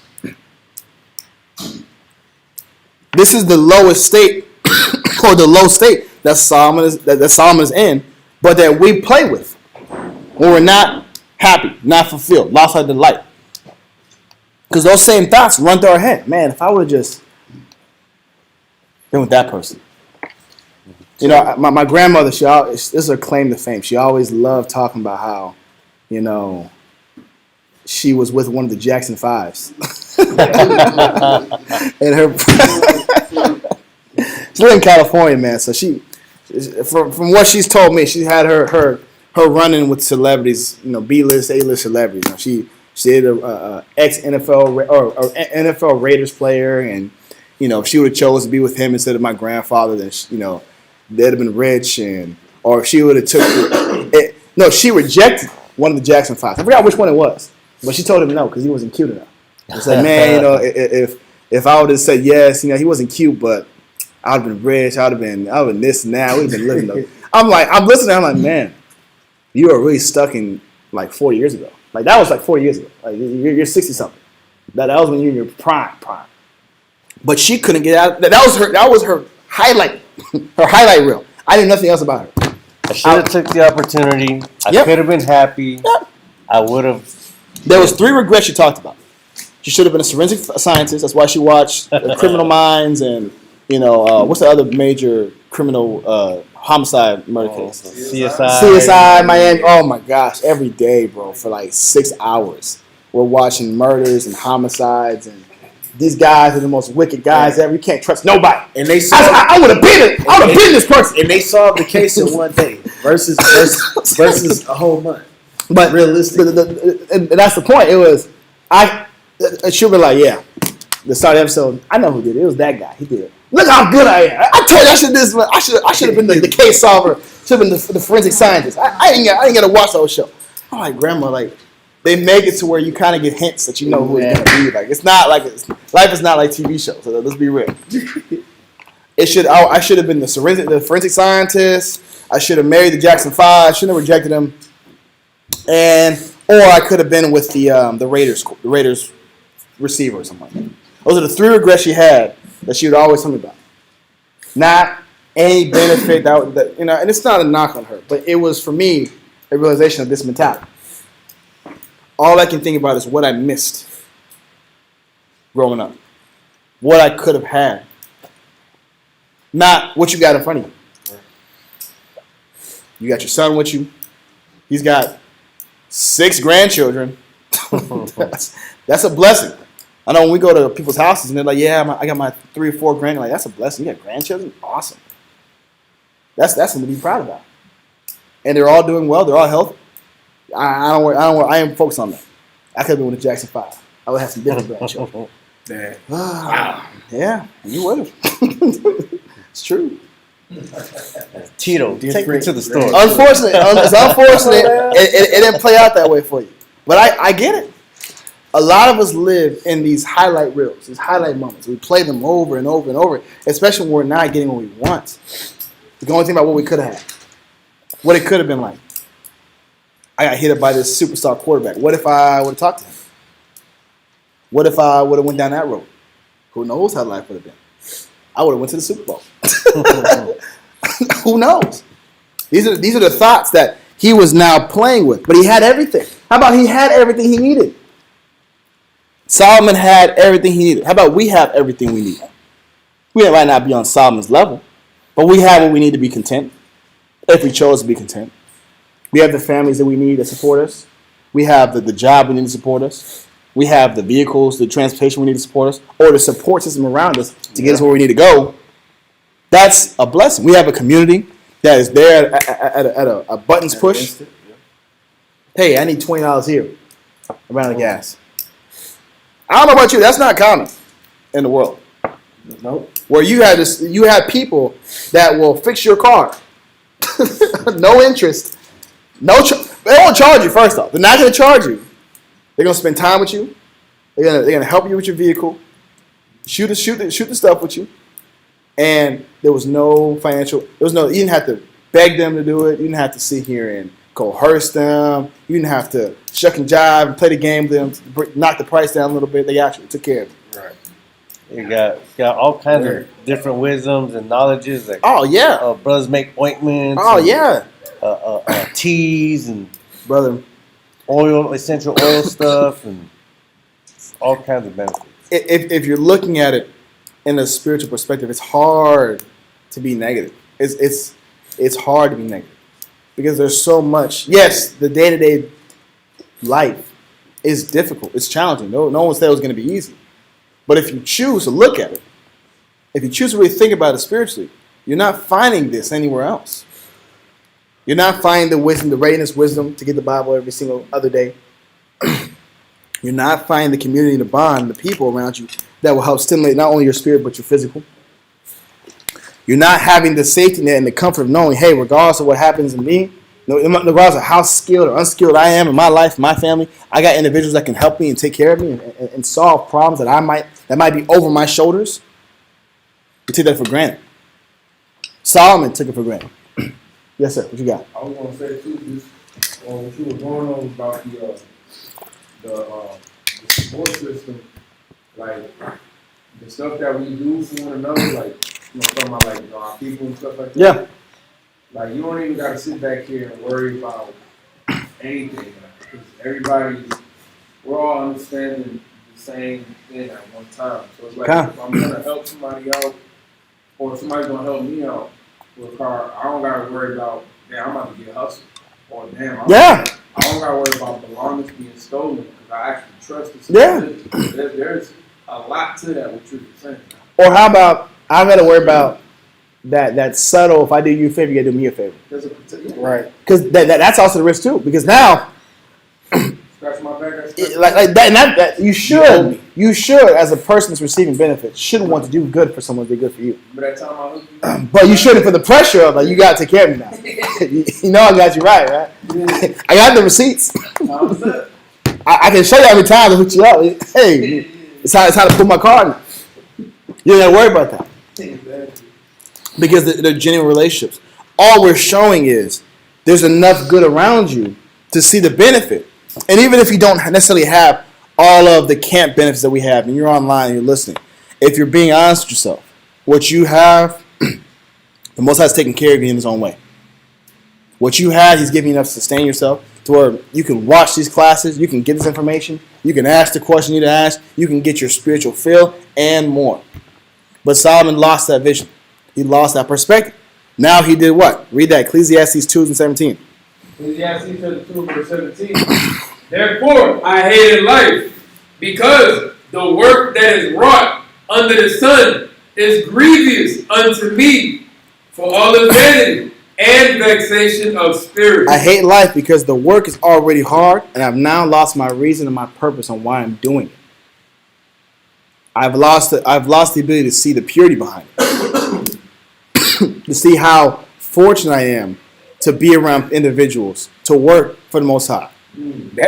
That ties into losing your first love. Like Yes. Revelation said. You're right. You lost your first love. This When is you what first came into the truth. I lost my first love. I've lost my ability to keep it, my first love. Right? Maintain. Because again, this is the conversation we have with men. How do I get my motivation back? How do I get that fire back? How do I get that delight back to where I like going back in the lab, and I like studying, I like asking those biblical questions, and I like sitting here counseling or being around men, and even on my day off, I'll go into work just so I can hang with the men. That is not common on a worldly standpoint. But for Israelites that enjoy the work, that enjoy what this work is, that enjoy the brotherhood, that enjoy the spirit of being around the men, we love being around each other. Because we're getting something, we're feeding off each other's strengths. Yeah. But Solomon can no longer feed off the strength of Christ anymore. He no longer got his delight from serving the Most High. Let that go. Give me Ecclesiastes. We're still in Ecclesiastes. Chapter 10, verse 6 through 7. Ecclesiastes chapter 10, verse 6. Folly is set in a great dignity, and the rich sit in low place. This is the second part, or continuation, of why Solomon was losing his perspective. He says, the foolish are now great dignity. We're talking about the streamers now. The guys that are sitting here, the men that are twerking on camera and taking their shirt off and running around in circles and blowing their house up with fireworks and sitting here destroying each other's monitors every 5 seconds and having house wars and blowing to there's a lot of folly in there right now. it's like a actual jackass and hangover every day. Inviting different celebrities come out. And a bunch of celebrities, they're all smoking, they're talking smack, they're partying. There's a bunch of women, provocative women on the camera just to get views. It's just folly upon folly upon folly. But how about they're in great dignity? They're on news channels. They're getting spotlight. They're getting fame. They're getting consideration. They're getting notoriety. They're getting money. They have a very high regard. What you got? There's a dude named there's Diamond Gemini, Okay. and he's slamming the young streamers. Oh, yeah? He's slamming them. He's like, I just want to be recording all day being weak. He was slamming them. I'm glad he brought him up though. Look, bro. I understand the spirit behind it, but I personally, that's just not me, bro. I think it's very weird to just be in front of a camera just talking nonsense all day. Well, at least back in the day, people were playing games and they were actually doing something. You're just in front of the camera like, chat, give me likes, chat. What you think about that, chat? Yeah, she fine, chat. I know, chat. Hey, what you think about this, chat? Like, what are you talking about, bro? Well, you know how it started, right? It started from during COVID. Everybody I know. was locked in the house. They were locked in the house. Locked in the house. And this utopian society where it's like we're all disconnected. We're so disconnected that now we had to connect to the internet again. You know who's an example of that? What's that dude with the eye? The that dude with the eye. He had the glass eye. Oh, you talking about Charles White? Yeah. Charleston White? Oh, Charleston the White. Uzi guy. No, Charleston White. Okay. Right? He was like a do-gooder, and then he wasn't making any profit, so he started doing all this folly interviews and Yeah. stuff. And then so he got a following after that. You're right. I don't know the full story of it, but that's what I heard. Like he was, Yeah. He meant well. He's a do-gooder. He was doing the right thing, but then he found that he wasn't getting much of a following. Yeah. So then he started doing all this. You started Because being spiritual and being like a legit activist isn't popular. It's not fun. You're not getting views from that. Like you're not gonna get clicks. And he even says that. He does it. Yeah, he said it too. He does It's all for clickbait, bro. You got a society where you got people praising women like Krishan and her baby who needs medical attention, and she's just parading her baby around. I don't know, Blueface is a girl, ex-girl or something. She's parading her baby who needs medical attention bad around, and she's out here still living her young life, boxing with Ryan Garcia and sitting here and just doing everything with nothing to say. Look, I don't watch this stuff. I just watch the clips, all right? You gotta watch the high roads to get to know what's going on with the young generation. You know what I'm saying? I'm a little disconnected right now. But from what I do know that people are literally sitting, they have this thing called streamathons. And they run like 30 days straight. 30-something days straight. And the camera's on all day long. You're not missing a single. If you don't want to, you will see every single action stop, snore, fart they're having for 24 hours a day for 30 days straight. People are spending heck of bread on this. Watch these guys just be weird. Take showers in their drawers and blow their house up and just talk smack for all. Like for 8 or 9 hours, it's nothing. You might have a 30-second clip, which is funny, it'll blow up on TikTok.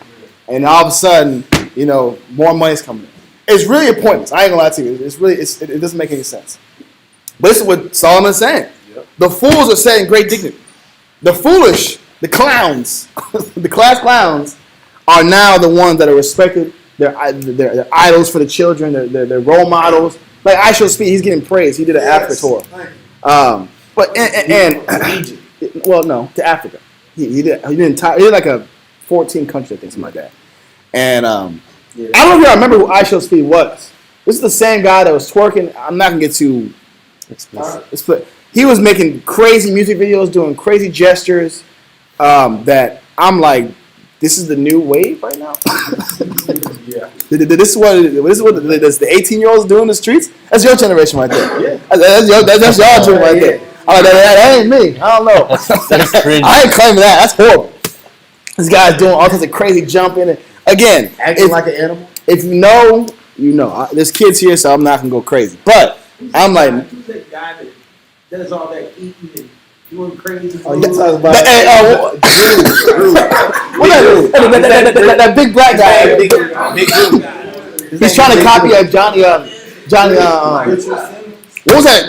What was that show? The white. He's trying to copy Johnny Strong. What's his name? The blonde. It was an old Cartoon Network show. It's like a super Johnny Bravo. He's like the black Johnny Bravo. He's doing his crazy movements. Like you're like 280, bro. But combing his hair back. I want to see you gyrating your body, man. it's so weird, bro. Oh my god. Some of the messages, gestures, and intent, they slam, bro. Brother. Bruh, go play some football. Do something with your life, like man. Yeah. Like, but you know what? That don't make no money. Being a Bible don't make no money, but being a goofball obviously is getting a pay. Yeah.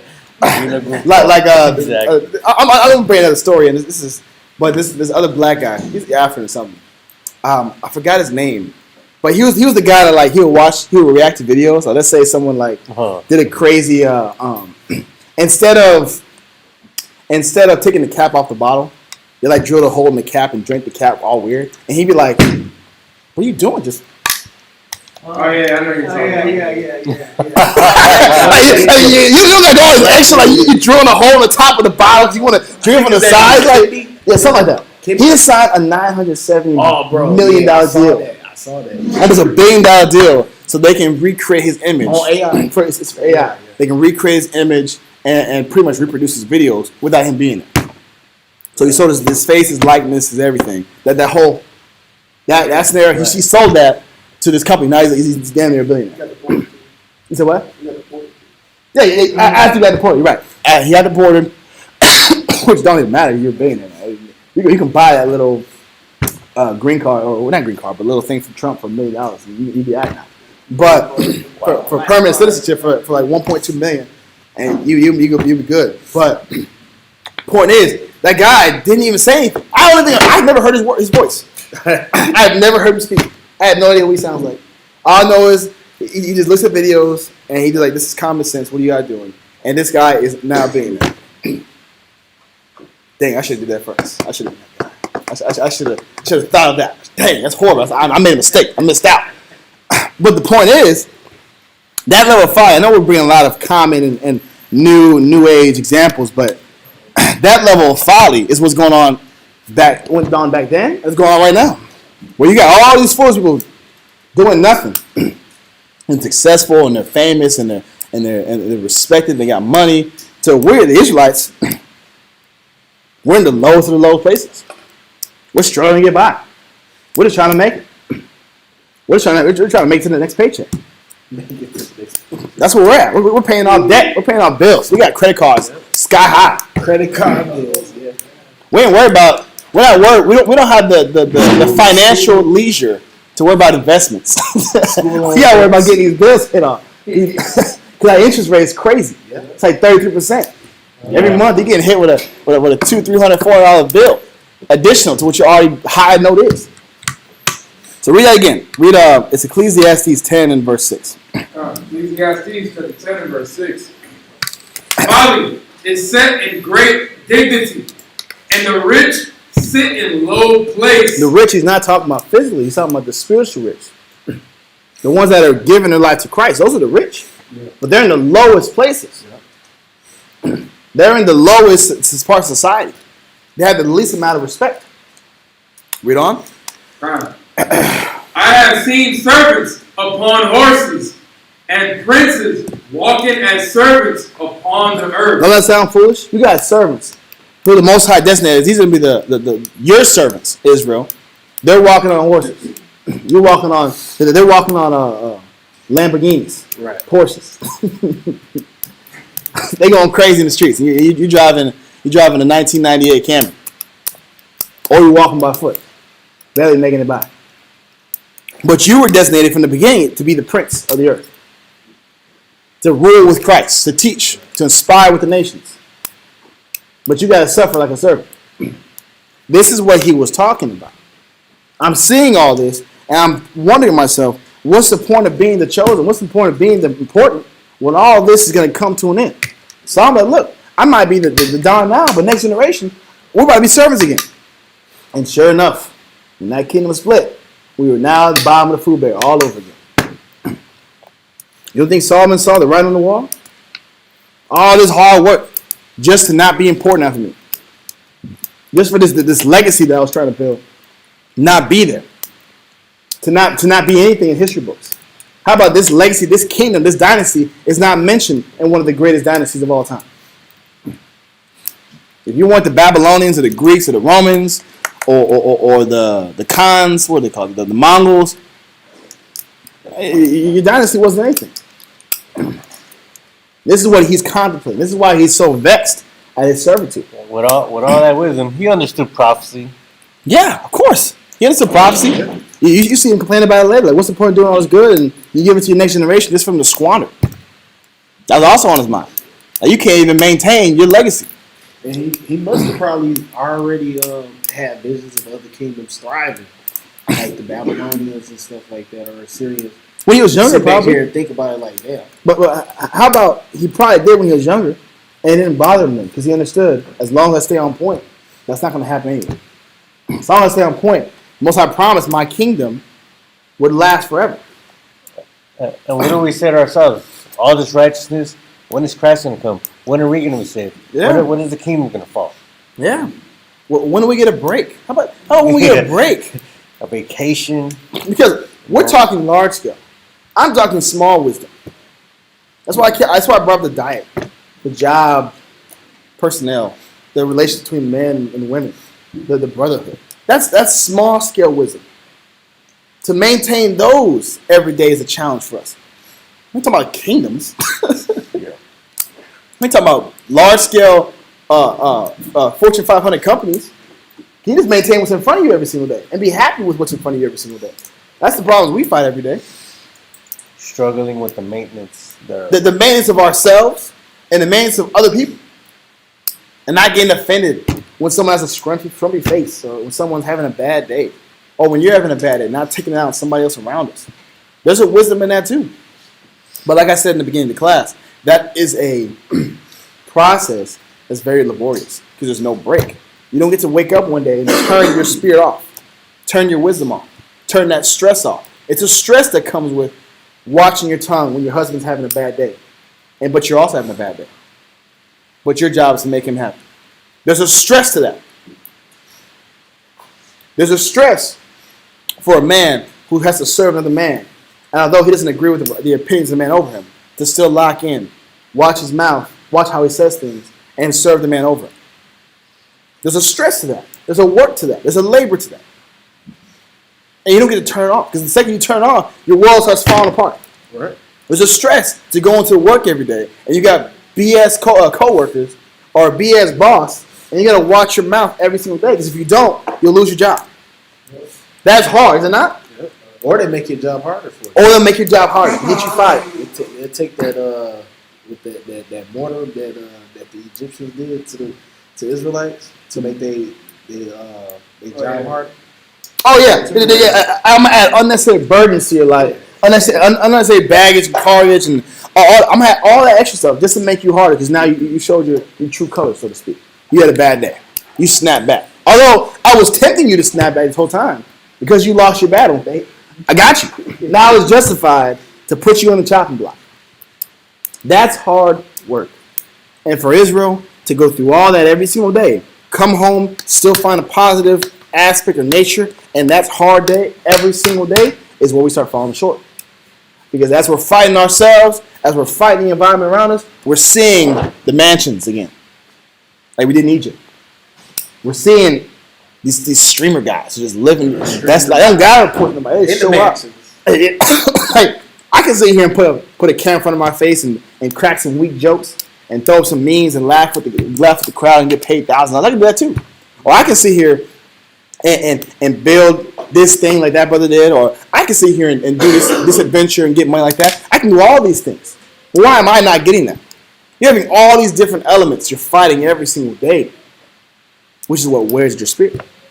And now what's the profit of my service that's coming up? What's the benefit of what I'm doing? I'm not really happy in this right now. So, we finished 7, right? Give me Job 21, verse 4. I would have liked to finish this class today, but I don't know what will happen. Job 21 and verse 4. As for me, is my complaint to man? That's important.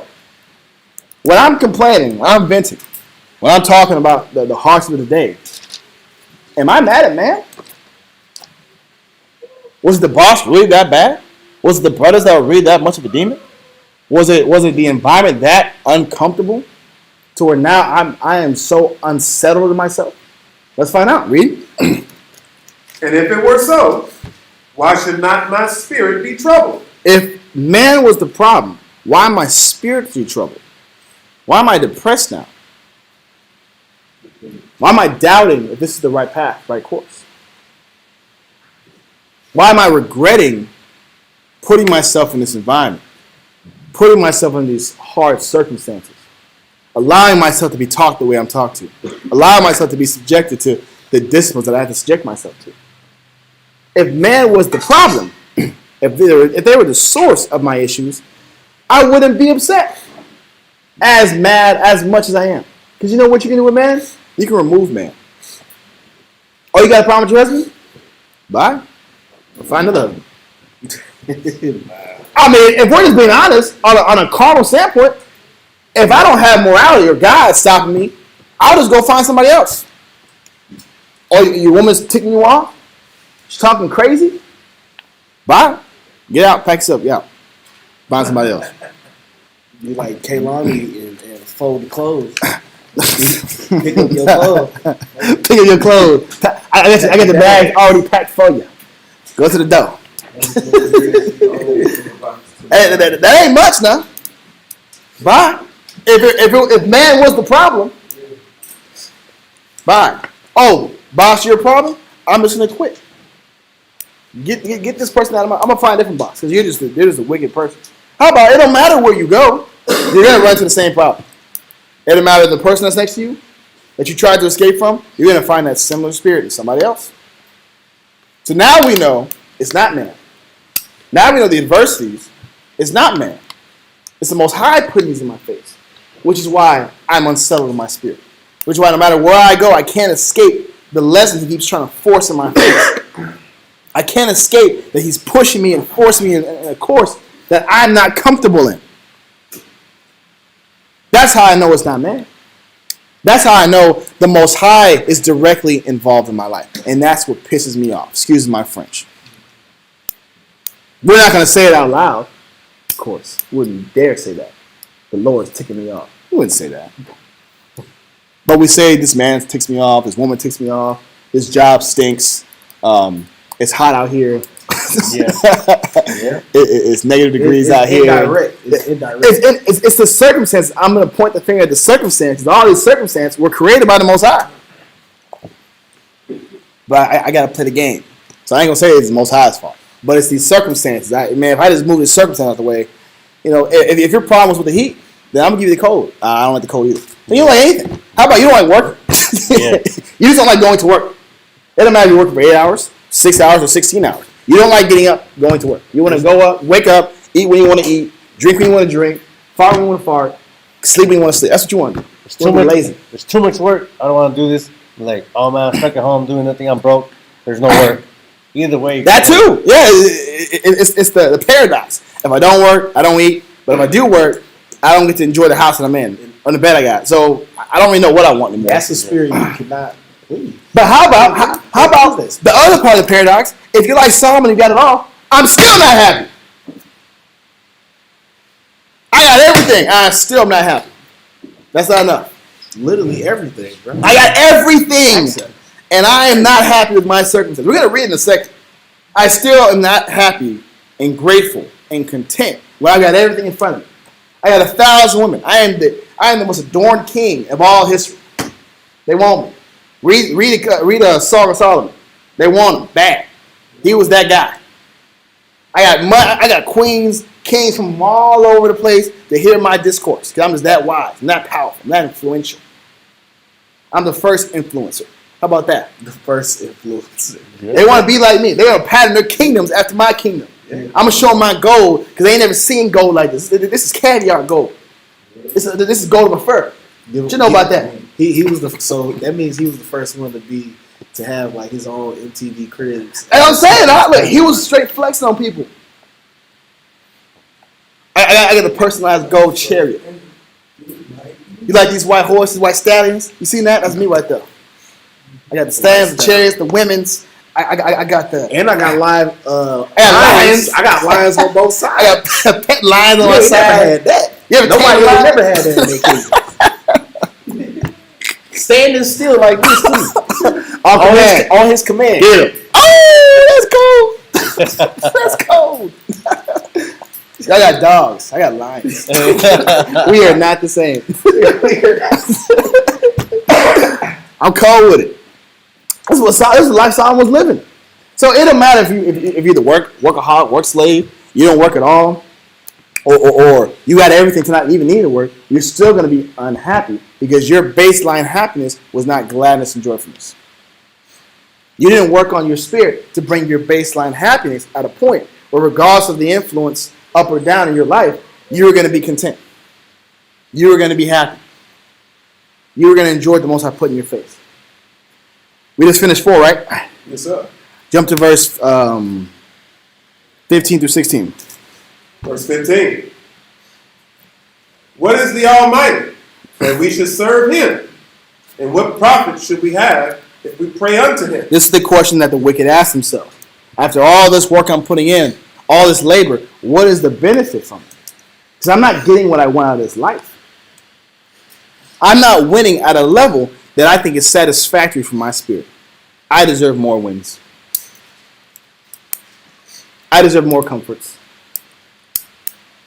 I deserve more luxuries. Read on. Verse 16. Lo, their good is not in their hand. The counsel of the wicked is far from me. But what we tend to forget is the benefits that you have had, the stability that you have had, that wasn't guaranteed toward you. You didn't have to get those things. You didn't have to have those people in your life. You didn't have to have those kids. You didn't have to have that wife. You didn't have to have that husband. You didn't have to have those friends. You didn't have to have that job. You didn't have to have a job. Nothing that you got. You didn't have to have good health. You didn't have to have common sense. You didn't have to have reason. You didn't have to have anything. Nothing was guaranteed to you when you came out the womb. But we forget that. And what happens when we forget it, we stop looking at what we got as a blessing. And we start looking at it like this is the norm. It's an expectation. So what happens if I look at my life as a norm and expectation? I want a new norm. You want more. I want another upgrade. The flesh is never satisfied. It's never satisfied. The level always gets higher. It increases. Because there's always more. Let that go. Let's go to Ecclesiastes 2 in verse 9 through 11. Ecclesiastes chapter 2, verse 9. So I was great and increased more than all them that were before me in Jerusalem. Also, my wisdom remained with me. So he was the greatest. He surpassed his elders. He surpassed all them wisdom-wise that came before him. Read on. And whatsoever my eyes desired, I kept not from them. I withheld not my heart from any joy, for my heart rejoiced in all my labor. So like we just said, Solomon was in a position very unique to where you have the resources, you have the time, you have the ability to do whatever you want to do. You have no limitations. There's no boss over you. No one's telling you what to do, what not to do. You are the top dog. And I'm still not happy. Picture that. Keep reading. For my heart rejoiced in all my labor, and this was my portion of all my labor. Then I looked on all the works that my hands had wrought, and on the labor that I had labored to do. And behold, all was vanity and vexation of spirit. All was vanity? Everything you gave to the Most High was for nothing? All the time, the studying, the counseling, the loss you gave to the Most High was for nothing? Sacrifice. The sacrifice? But not just that. What came with that sacrifice, time. The stability of households, the relationships you built, the friends you built, the trust and the bonds you've created, the understanding you've got, all that was for nothing? It was a waste of time completely? This is what he's saying. So all that conversation about I choose wisdom as my spouse. I repose with wisdom. There's no business in her, and I choose her over beauty and health. That's how he was talking before. Why the change? Why do we change? When we come in, bright-eyed, bushy-tailed, dedicated, motivated, inspired, take over the world in the spirit, teach everybody, zealous. I don't want to read the Bible every day. Do I really got to go to class 4 days a week? Is one cool? Do I got to be around men that's going to tell me what to do every day? Do I got to listen to everything my husband says? What if it doesn't make any sense? I don't want to follow that. I don't want to follow an elder that don't make sense to me. This mindset, we pattern every single day. That rebellion, that loss of light, loss of love. We pattern Solomon's psychology. We have his psychology. Finish that up. And there was no profit under the sun. There was no benefit from all the prayers, the fasting, the counseling, the teaching, all the wins, the health, the understanding you gain, your ability to navigate through life. How about now you can navigate through life successfully? Because what you've learned serving the Most High. All that doesn't bring you happiness anymore? Doesn't bring you contentness? This term we're about to read, I'm going to spell it out for you guys. Look up the hedonic treadmill. The hedonic, the Hedonic treadmill theory. When I was writing this class the other day, I was trying to figure out what is the psychology of a person who wins a lottery. Let's say a small lottery, right? But instead of being happy, can only think about the money or how many more lotteries they could have won if they would have spent more money. For instance, for a very small period of my time, I was lottery crazy, maybe for like 2 weeks, and I had to stop. Because I would spend $5 on a $5 lottery. I had 15 to spend, and I'd win $15 back. And I'm mad at myself, because I'm like, man, if I would have spent all 15 in the first place, I could have won $45. Then I could have flipped that 45 and win $100. Then I could have flipped that, and now I'm at $1,000. Instead of just being okay with the $15. So I go back in the gas station, my $15 win. I said, let's put it all in. Then you come back with no bucks. You lost all your money because I wasn't content. And that's why I had to stop. I said, you know, it's a problem. Because I know me. I now know me, and I've proved myself that I am not satisfied with the little that I want. So I can't even play this game anymore. But this is the same concept. Scientists or psychologists coined this concept, the hedonic treadmill. Someone give me the hedonic treadmill. Got it. I got it right now. The hedonic treadmill. It says the psychological process where humans adapt to new situations, like a raise or a new car, and the pleasure from them fades, returning to their set point of happiness. So what that's saying is, our natural tendency as humans is to never be content. That's just how we're wired. So whether you win a little bit or not, whatever your baseline level of happiness is, you're always going to return back to it. That's why when you get the new car, it's like 5 for the first couple of days, weeks. And it's like, it's all right. It's a new car. What about the next car? Or you get the new house, get the new job, get the new promotion, and it's exciting. You accomplish something, and all of a sudden you're like, man, what about the next promotion? What about the next opportunity? That psychology of never being happy, never being satisfied, it's called the hedonic treadmill, is why people get in this rut of depression over and over again. Because no matter how much good is given to me, I can't get out of this mental rut of not being happy.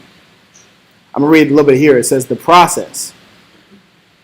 While major events, i.e. winning the lottery, getting a promotion, or experiencing a tragedy, cause temporary spikes or dips in happiness, individuals typically adapt back to their set point within a short period. You know what that means? In the spirit, our job in the truth is to constantly work on raising our set point of happiness, regardless of what's going on around you. If you're a naturally pessimistic person, your job to fulfill the joy of the Most High is to constantly raise the bar of your happiness, regardless of if you're happy or not, regardless of if you're winning in the flesh or not. Can I find contentment, like Paul said, where I'm a base or abound? Can I continue to find contentment and happiness and fulfillment and delight serving the Most High? So even if things hit rock bottom for me, or even if things hit sky high for me, I don't change who I am. My me is the person I am naturally is this happy, content personality. This person that's driven, motivated. Person that will wake up every single day and get his job done. That's who I've got to become. I've got to maintain. But for Solomon, who did stop working on his happiness, content level, when the job got hard, when life got vexing, when his envy got strong, his natural happiness set point went right back to depression, right back to vexation, right back to uncontentment, unfulfillment. Give me Ecclesiastes 2 and verse 12 now. Ecclesiastes 2 verse 12. And I turned myself to behold wisdom and madness and folly. So now, because I'm unhappy, I'm not getting what I want anymore, and the wins of my life are now the norm. Being the king of Israel is now the norm. Having thousands, hundreds of women is now the norm. Having riches that you can't even count anymore. You couldn't even count silver in this kingdom. I don't even know. Silver wasn't accounted. Silver is like almost higher than gold right now. I think it tipped higher this week in stocks. Like silver is very valuable. It's always been valuable.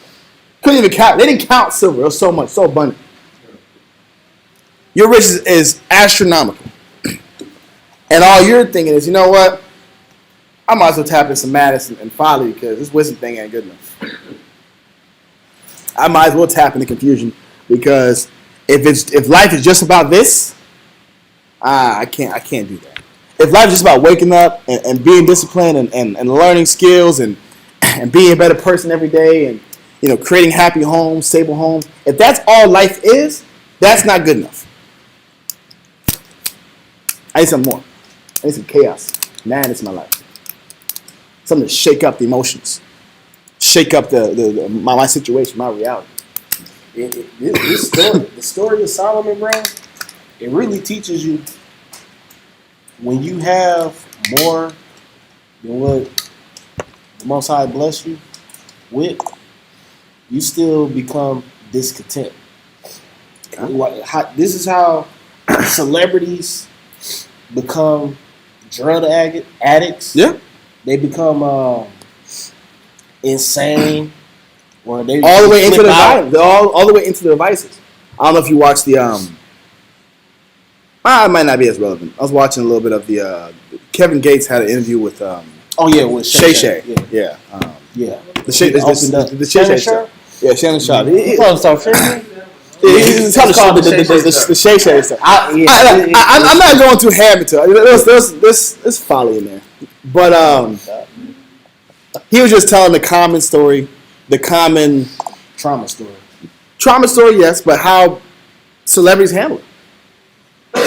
Again, people get PTSD just from working jobs, just from being stressed. I don't know if you watched that that white woman versus like army vets and stuff like that. It was crazy, bro. She was trying to convince army vets that her PTSD from getting broken up with by her boyfriend and her mocha latte spill on her favorite dress was more traumatic than soldiers watching their friends get blown to bits. Bro, it was like, he was like, you ever seen a man scream with no lungs? I was like, oh my god. She was like, crazy. It's like, oh man. I didn't know it was gonna be like that. Oh man.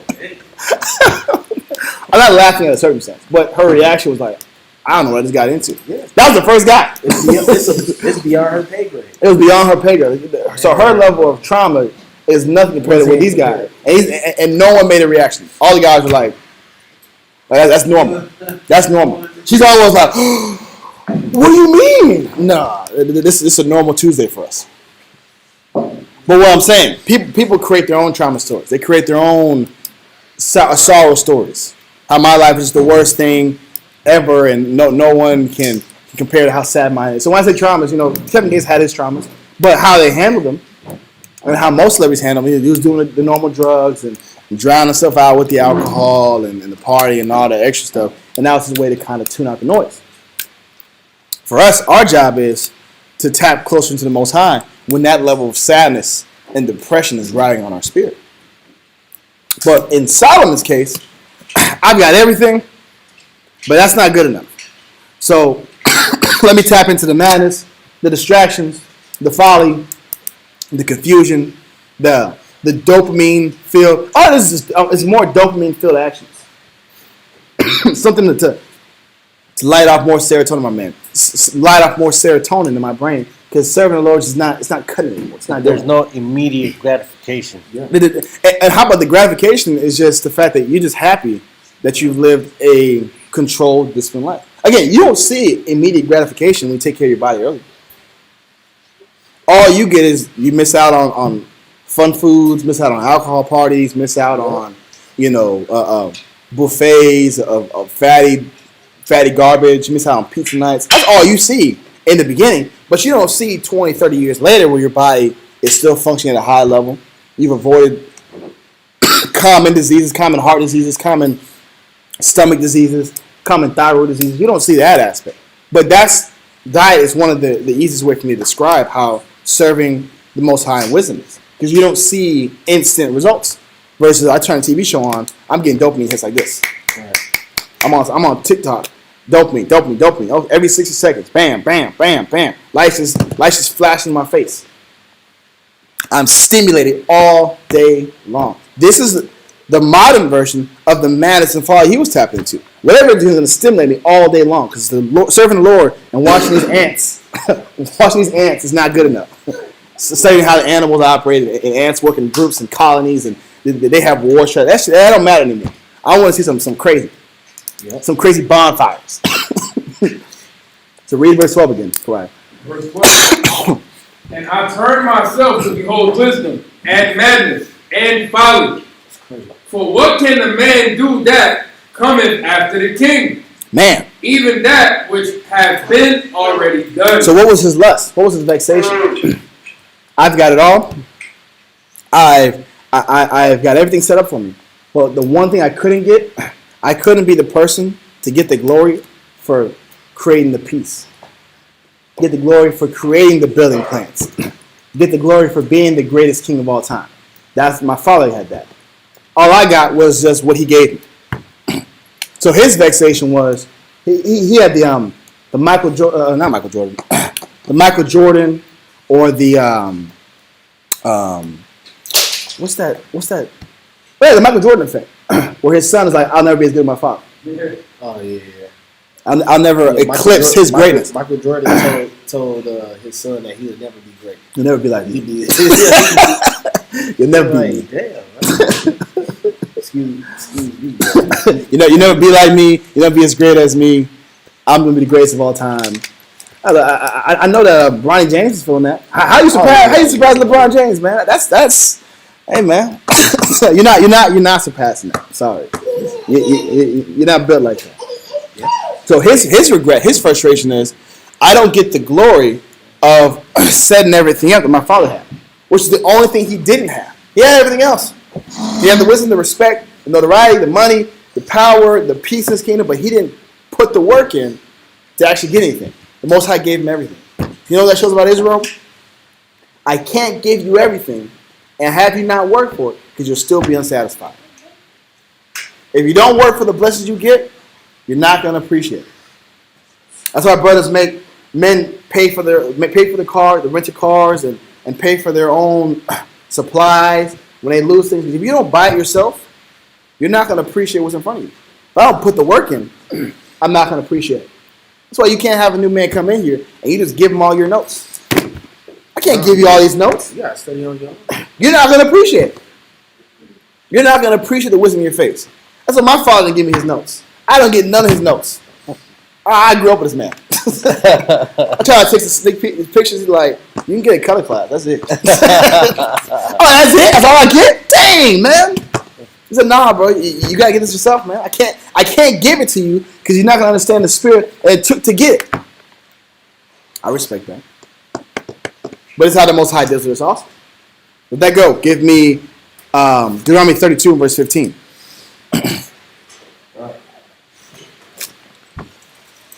Deuteronomy chapter 32 and verse 16. 15. Or 15.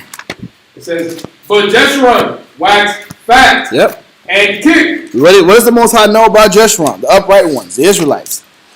We get fat, we get fulfilled, we get stimulated, we get blessed, we get all these great things for following the Most High, for being in wisdom and living righteously, to just kick when we get it.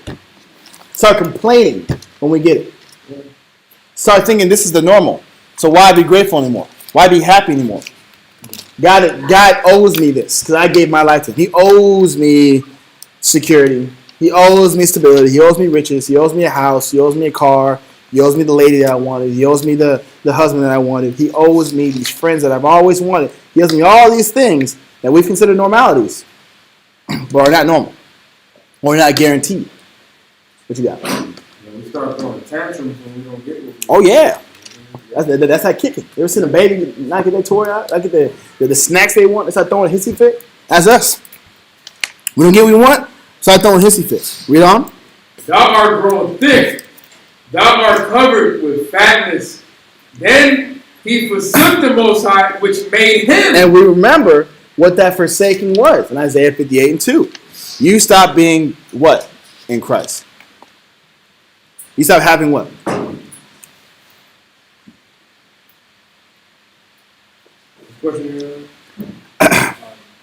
When we get fat, and we start kicking, and we grow thick, You forget the Most High. what was the forsaking of the Most High? Yep. That wasn't only it. That was part of it, but that wasn't. You That stop wasn't. seeking him daily. That was part. Seeking him how? Daily. How? What spirit? Joyfulness. Happy, delightful. Happy, but delightful because that lasts. Gladness and joy. We forsook him because we're no longer happy approaching the Most High every single day. We're no longer satisfied with serving and giving at the level that we've been giving at. That's how we kick. That's how the Most High knows, okay, this people is getting farther and farther from me. Keep reading. Says, and lightly esteemed the rock of his salvation. And that lightly esteemed is, I'm no longer taking this serving the Lord thing serious. I gotta get mine now. It's more than just the Lord. I need to start winning for me. I need some wins for me now. I've already give God what He needs. I need something for me now. That's lightly esteeming the Most High. Let that go. Give me Hosea 4 and verse 7 through 10.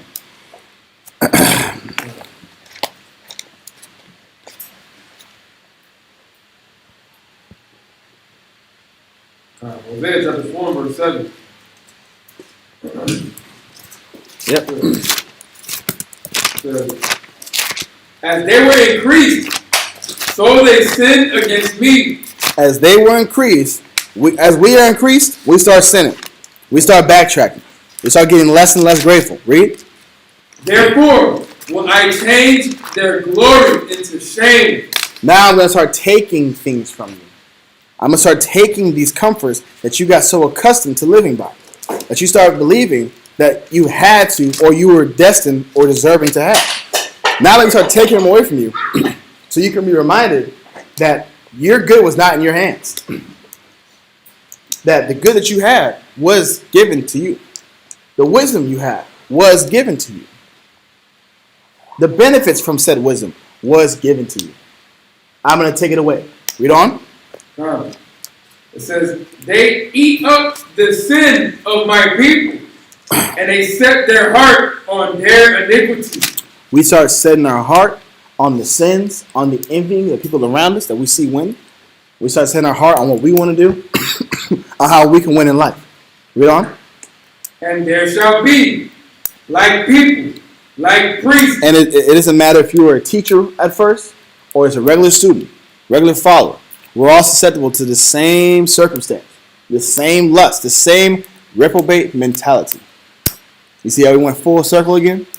That same reprobate mentality that was always there in us, that was being submersed, that was being subjected by the Spirit of Christ, starts showing his head again because the Christ in us is starting to lead.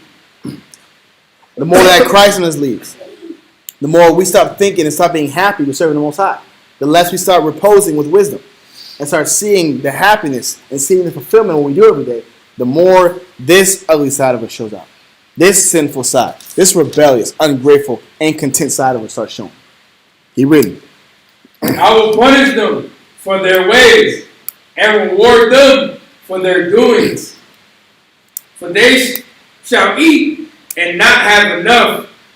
They shall commit whoredom and shall not increase, because they have left off to take heed to the Most High. The madness that we think is, if I leave the system, if I leave serving Christ, if I leave serving and being dedicated, I will get these wins back in the world again.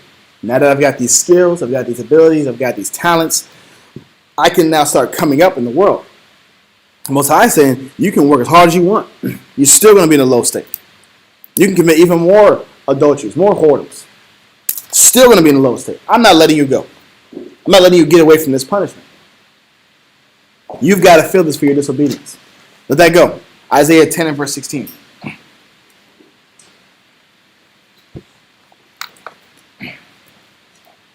Isaiah chapter 10 and verse 16. Yep. Therefore shall the Most High, the Lord of hosts, send among his fat ones leanness, and under his glory he shall kindle a burning like the burning of a fire. The people that get too full of their lust, full of their temptations, full of their uncontentment, full of their desires, I'm going to give you leanness. The Most High will give you leanness to do what? Read it again. It says, therefore shall the Lord of hosts, send among his fat ones leanness, and under his glory he shall kindle a burning like the burning of a fire. And what he's saying, under his glory, he shall kindle a burning like the burning of fire. He's talking about, I'm going to destroy the comforts you thought were secure and you thought were going to last permanently. Under your glory is those that you took care of, that you invested into, and that you had a firm belief this was not going to leave you. I'm going to blow that up. So you know this is from the Most High. You know that there's no other force that was directing and destroying my life other than the Most High. What you thought was a blessing turned into a curse. Which you thought was a secure blessing. How about that? The secure blessings will turn to a curse. The ones you thought would never go away. The ones you thought was destined for you to have, was deserving for you to have, that you worked hard for, he will blow those up. He'll take those away from you. Because that's when you have the aha moment. I offended the Most High. Give me Job 15 and verse 33. 31 to 33. Then I'll run through these last ones. Job chapter 15 and verse 33. 1 second. All right, read that. Job chapter 15 verse 33. He shall shake off. No, 31 through 33. 31, Yeah. Let not him that is deceived trust in vanity. If you're deceived or you believe that what the Most High is giving you is the norm, don't trust in your vanity. Don't trust in your riches. Don't trust in your abilities. Don't trust in the wisdom that you got as for why you've come up the way you've come up. Don't lose that fear. When you lose that fear, you lose that compassion, that love for the Most High, that's when he's coming for you. Read on. For vanity shall be his recompense. Vanity is you've worked your entire life just for it to all be crashed down and burned. That's vanity. Vanity is you developed your family for all of a sudden for them to hate you. That's vanity. Vanity is you had a marriage for 20-some years for all of it to fall apart. That's vanity. You burned 20 years for no reason. That's vanity. That's how the Most High starts crashing and burning our lives. Whether we least expect it. Read on. It shall be accomplished before his time, and his branch shall not be green. The Most High will ripen you and get you out of it before it is your time. And his branch will not get green, meaning not ripen. He will not let you flourish and grow sufficient enough to be useful. Because he is the true branch. He's the true vine. If one of his branches is getting out of order, I'm going to kill it. I'm going to let it rot. Won't even let you see green. Read on. He shall shake off his unripe grape as the vine, and shall cast off his flower as the olive. And Ward went through an extensive class explaining the process of wine growers and how if you've got unfruitful vines, you've got to shave it off, got to cut it off, so the rest of the vines can flourish and grow. But this is how the Most High looks at us. When you've lost your compassion, or you lost your love, your delight in serving the Most High, you are now in the category of an unripe grapevine. So I can't use an unripe grapevine for very long. I've got to get rid of it for the health of everybody else around it. This is what he's talking about. Let that go. Psalms 127 and verse 2. Trying to beat this 10:30 time, but may not. Psalms chapter 127 and verse 2. 1 second. Yep, read it. Psalms chapter 127 and verse 2. It is vain for you to rise up early, to sit up late, to eat the bread of sorrows. It is vain to do this life, do any life, and you're only upset, unhappy in your circumstance.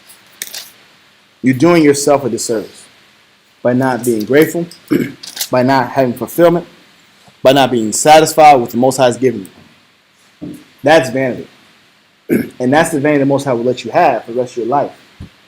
Although you're surrounded by benefits, you will not be able to see the benefit. You will not be able to enjoy the benefit or appreciate that you were even given the opportunity to have benefits in the first place. Let that go. Job 9 and verse 28 through 30.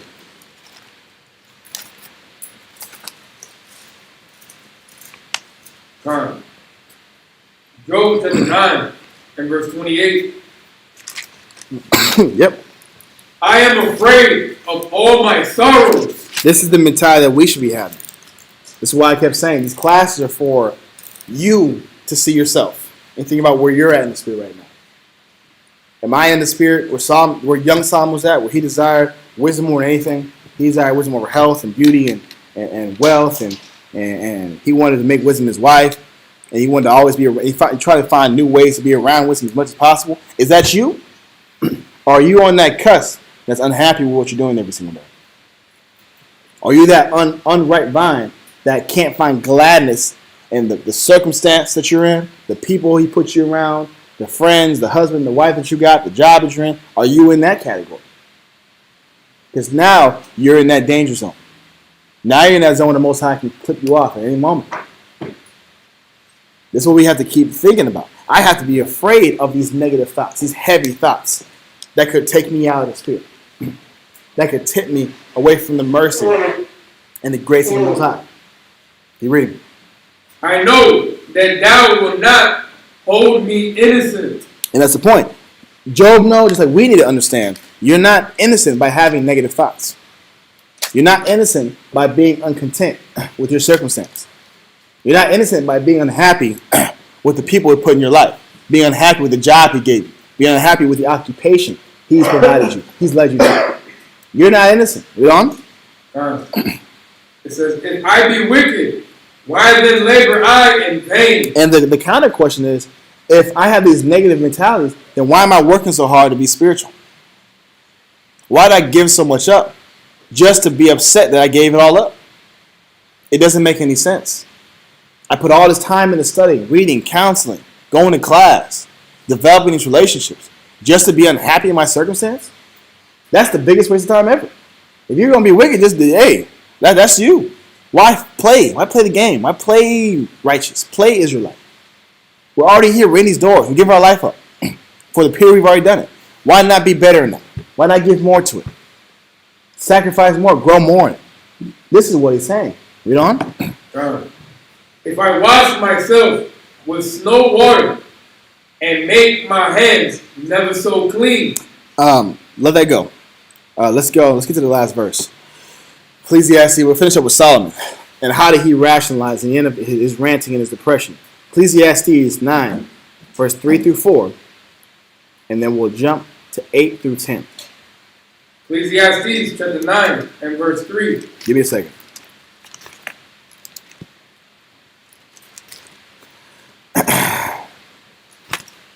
Yep. Ecclesiastes chapter 9 and verse 3. This is an evil among all things that are done under the sun, that there is one event unto all. Yea, also the heart of the sons of men is full of evil, and madness is in their heart while they live. He said the evil that's done under the sun is everyone has to go through adversities and losses. No matter how wise, how foolish you are, there will be a rise and a fall for all types of people. He also says that men by nature are full of evil and they have madness in their heart. They have folly in their heart. That's a fact that man cannot get around. However, you still have a choice on what spirits to be entertaining. The reprobate spirit or the Christ in you. That's what he's also about to say. Read on. And after that, they go to the dead. Uh-huh. For to him that is joined to all the living, there is hope. The spirit or the person that's joined to the living that brings hope is Christ. Although all of us go through a circumstance that's hard, that's considered a hardship, all of us are going to eventually die one day. The only hope in his life is serving Christ, serving the Most High. And that's the choice that he had to come to grips with after making all the mistakes he made, tapping into all the foolishness and folly he tapped into, just to come right back full circle and realize, man, Christ was the answer. Most High was the answer. That was a waste of time. And he shows you the mentality or the comparison right here. Read on. For a living dog Hold on. A living dog is better than what? is better than a dead He lion. said it's better to be a living servant, a living slave to the Most High than be a dead, prideful man. A dead lion. A man that's potential gets cut off short because he wanted to live in his own pride, his own opinion. That's what he's talking about. What you got? Like Asa, he didn't want to sit back here and go back to the Most High. He kept on trusting his position. Yep. And the sad thing was when he had the opportunity when he caught that sickness in his foot, Come on. and he could have came back and glorified the Most High, but instead he ended up dying of pride. Come on. Didn't he talk to the god of the flies, something like that? Right? Is that the other story? We went to the god of the flies to solve his issue. Yeah, Stop, bro. and then he got checked. Like, What are you doing, bro? why would you go to the God of Flies when you got the Most High? Bro, we'll never understand the madness of our people. But we do understand. Because you know why? Going to Most High means if I go to him, he's going to have me do some disciplines. He's going to take me, he's going to put me on a straight diet regimen, a straight medicine regimen. I gotta do X amount of prayers every day. I gotta see him start reading the Bible again. Let me just go to this God of Flies. Just give me some pills. That's why I went to the God of Flies. Let me go to convenience versus inconvenience. Let me go to the convenience, the easy way, the way that's not as laborious. That will give me more happiness. Going through the process. We're spoiled children. We have difficulties with no. We have a lack of gratitude. Yep. Avoid responsibility. Come. Self-centered. Come. And we use manipulative tactics. Come. You know, To get what we want. mechanisms. All to get what we want. To search for happiness that you're not going to find in the world. Because we just read and we just proved that our natural happiness level is naturally low. So even if you're in the world and you're winning, you're still being happy. That's why the rich only want to get richer. Because the illusion is, if I get even more money, then I'll be happier. How about, there's a study went out that, now this is a couple years ago, the financial markets and the financial currency of the world is different. But at the time, it was talking about how there's no real difference in life from $180,000 to about, I think it was $1 million. It was something like that. Like your happiness, so to speak, of life doesn't change very much. Because you already can buy what you want. You can go where you want. You have the ample amount of vacation time that you want. You can do pretty much anything. So your happiness range. Now, 1 to 10 million is a different lifestyle. But just from 180 to $1 million, it don't change that much for you. All this is you got bigger bills and you're still paying debts every single day. And you're still living check to check as a millionaire. That's vanity too. So guess what? I gotta get more money. So how am I still living check to check as a millionaire? That don't even make any dang sense. But now as a millionaire, I gotta live with the Joneses. I gotta have the cars they drive. I gotta see and go to the restaurants they go to. I gotta rub elbows with the higher ups. But their tab is $2,000 per meal. I gotta live like that. $1,000 per year. That's normal. That's a normal type scenario. When you go to the league, they make the rookies pay the first tab. You dropping 15 right then and there. You got 15 bands just to show up. Keeping up with the Joneses Take now. care of this right here. Yeah, you got that rookie. You got that. That's 15 right there. Take They that. turn the receipt over like this. Just put then the they card look at there. it, You got like- it. Yeah, you got it. Don't worry about it. Don't even look at it. You got it. I know you got that contract bonus, that signing bonus. But that's the point. You're never going to be satisfied in the world So what you're chasing is going to lead you to destruction anyway.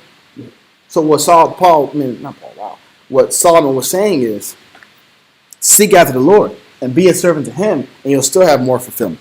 And life won't be vanity then. Let's finish it up. Give me a verse, what did I say? 8 through 10. That's the last verses. We'll finish on a good note.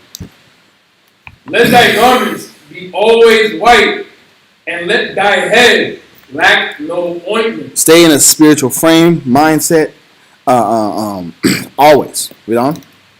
Live joyfully with the wife whom thou lovest all the days of the life of thy vanity, which he hath given thee under the sun, all the days of thy vanity, for that is thy portion in this life, and in thy labor which thou takest under the sun. You know what he's saying?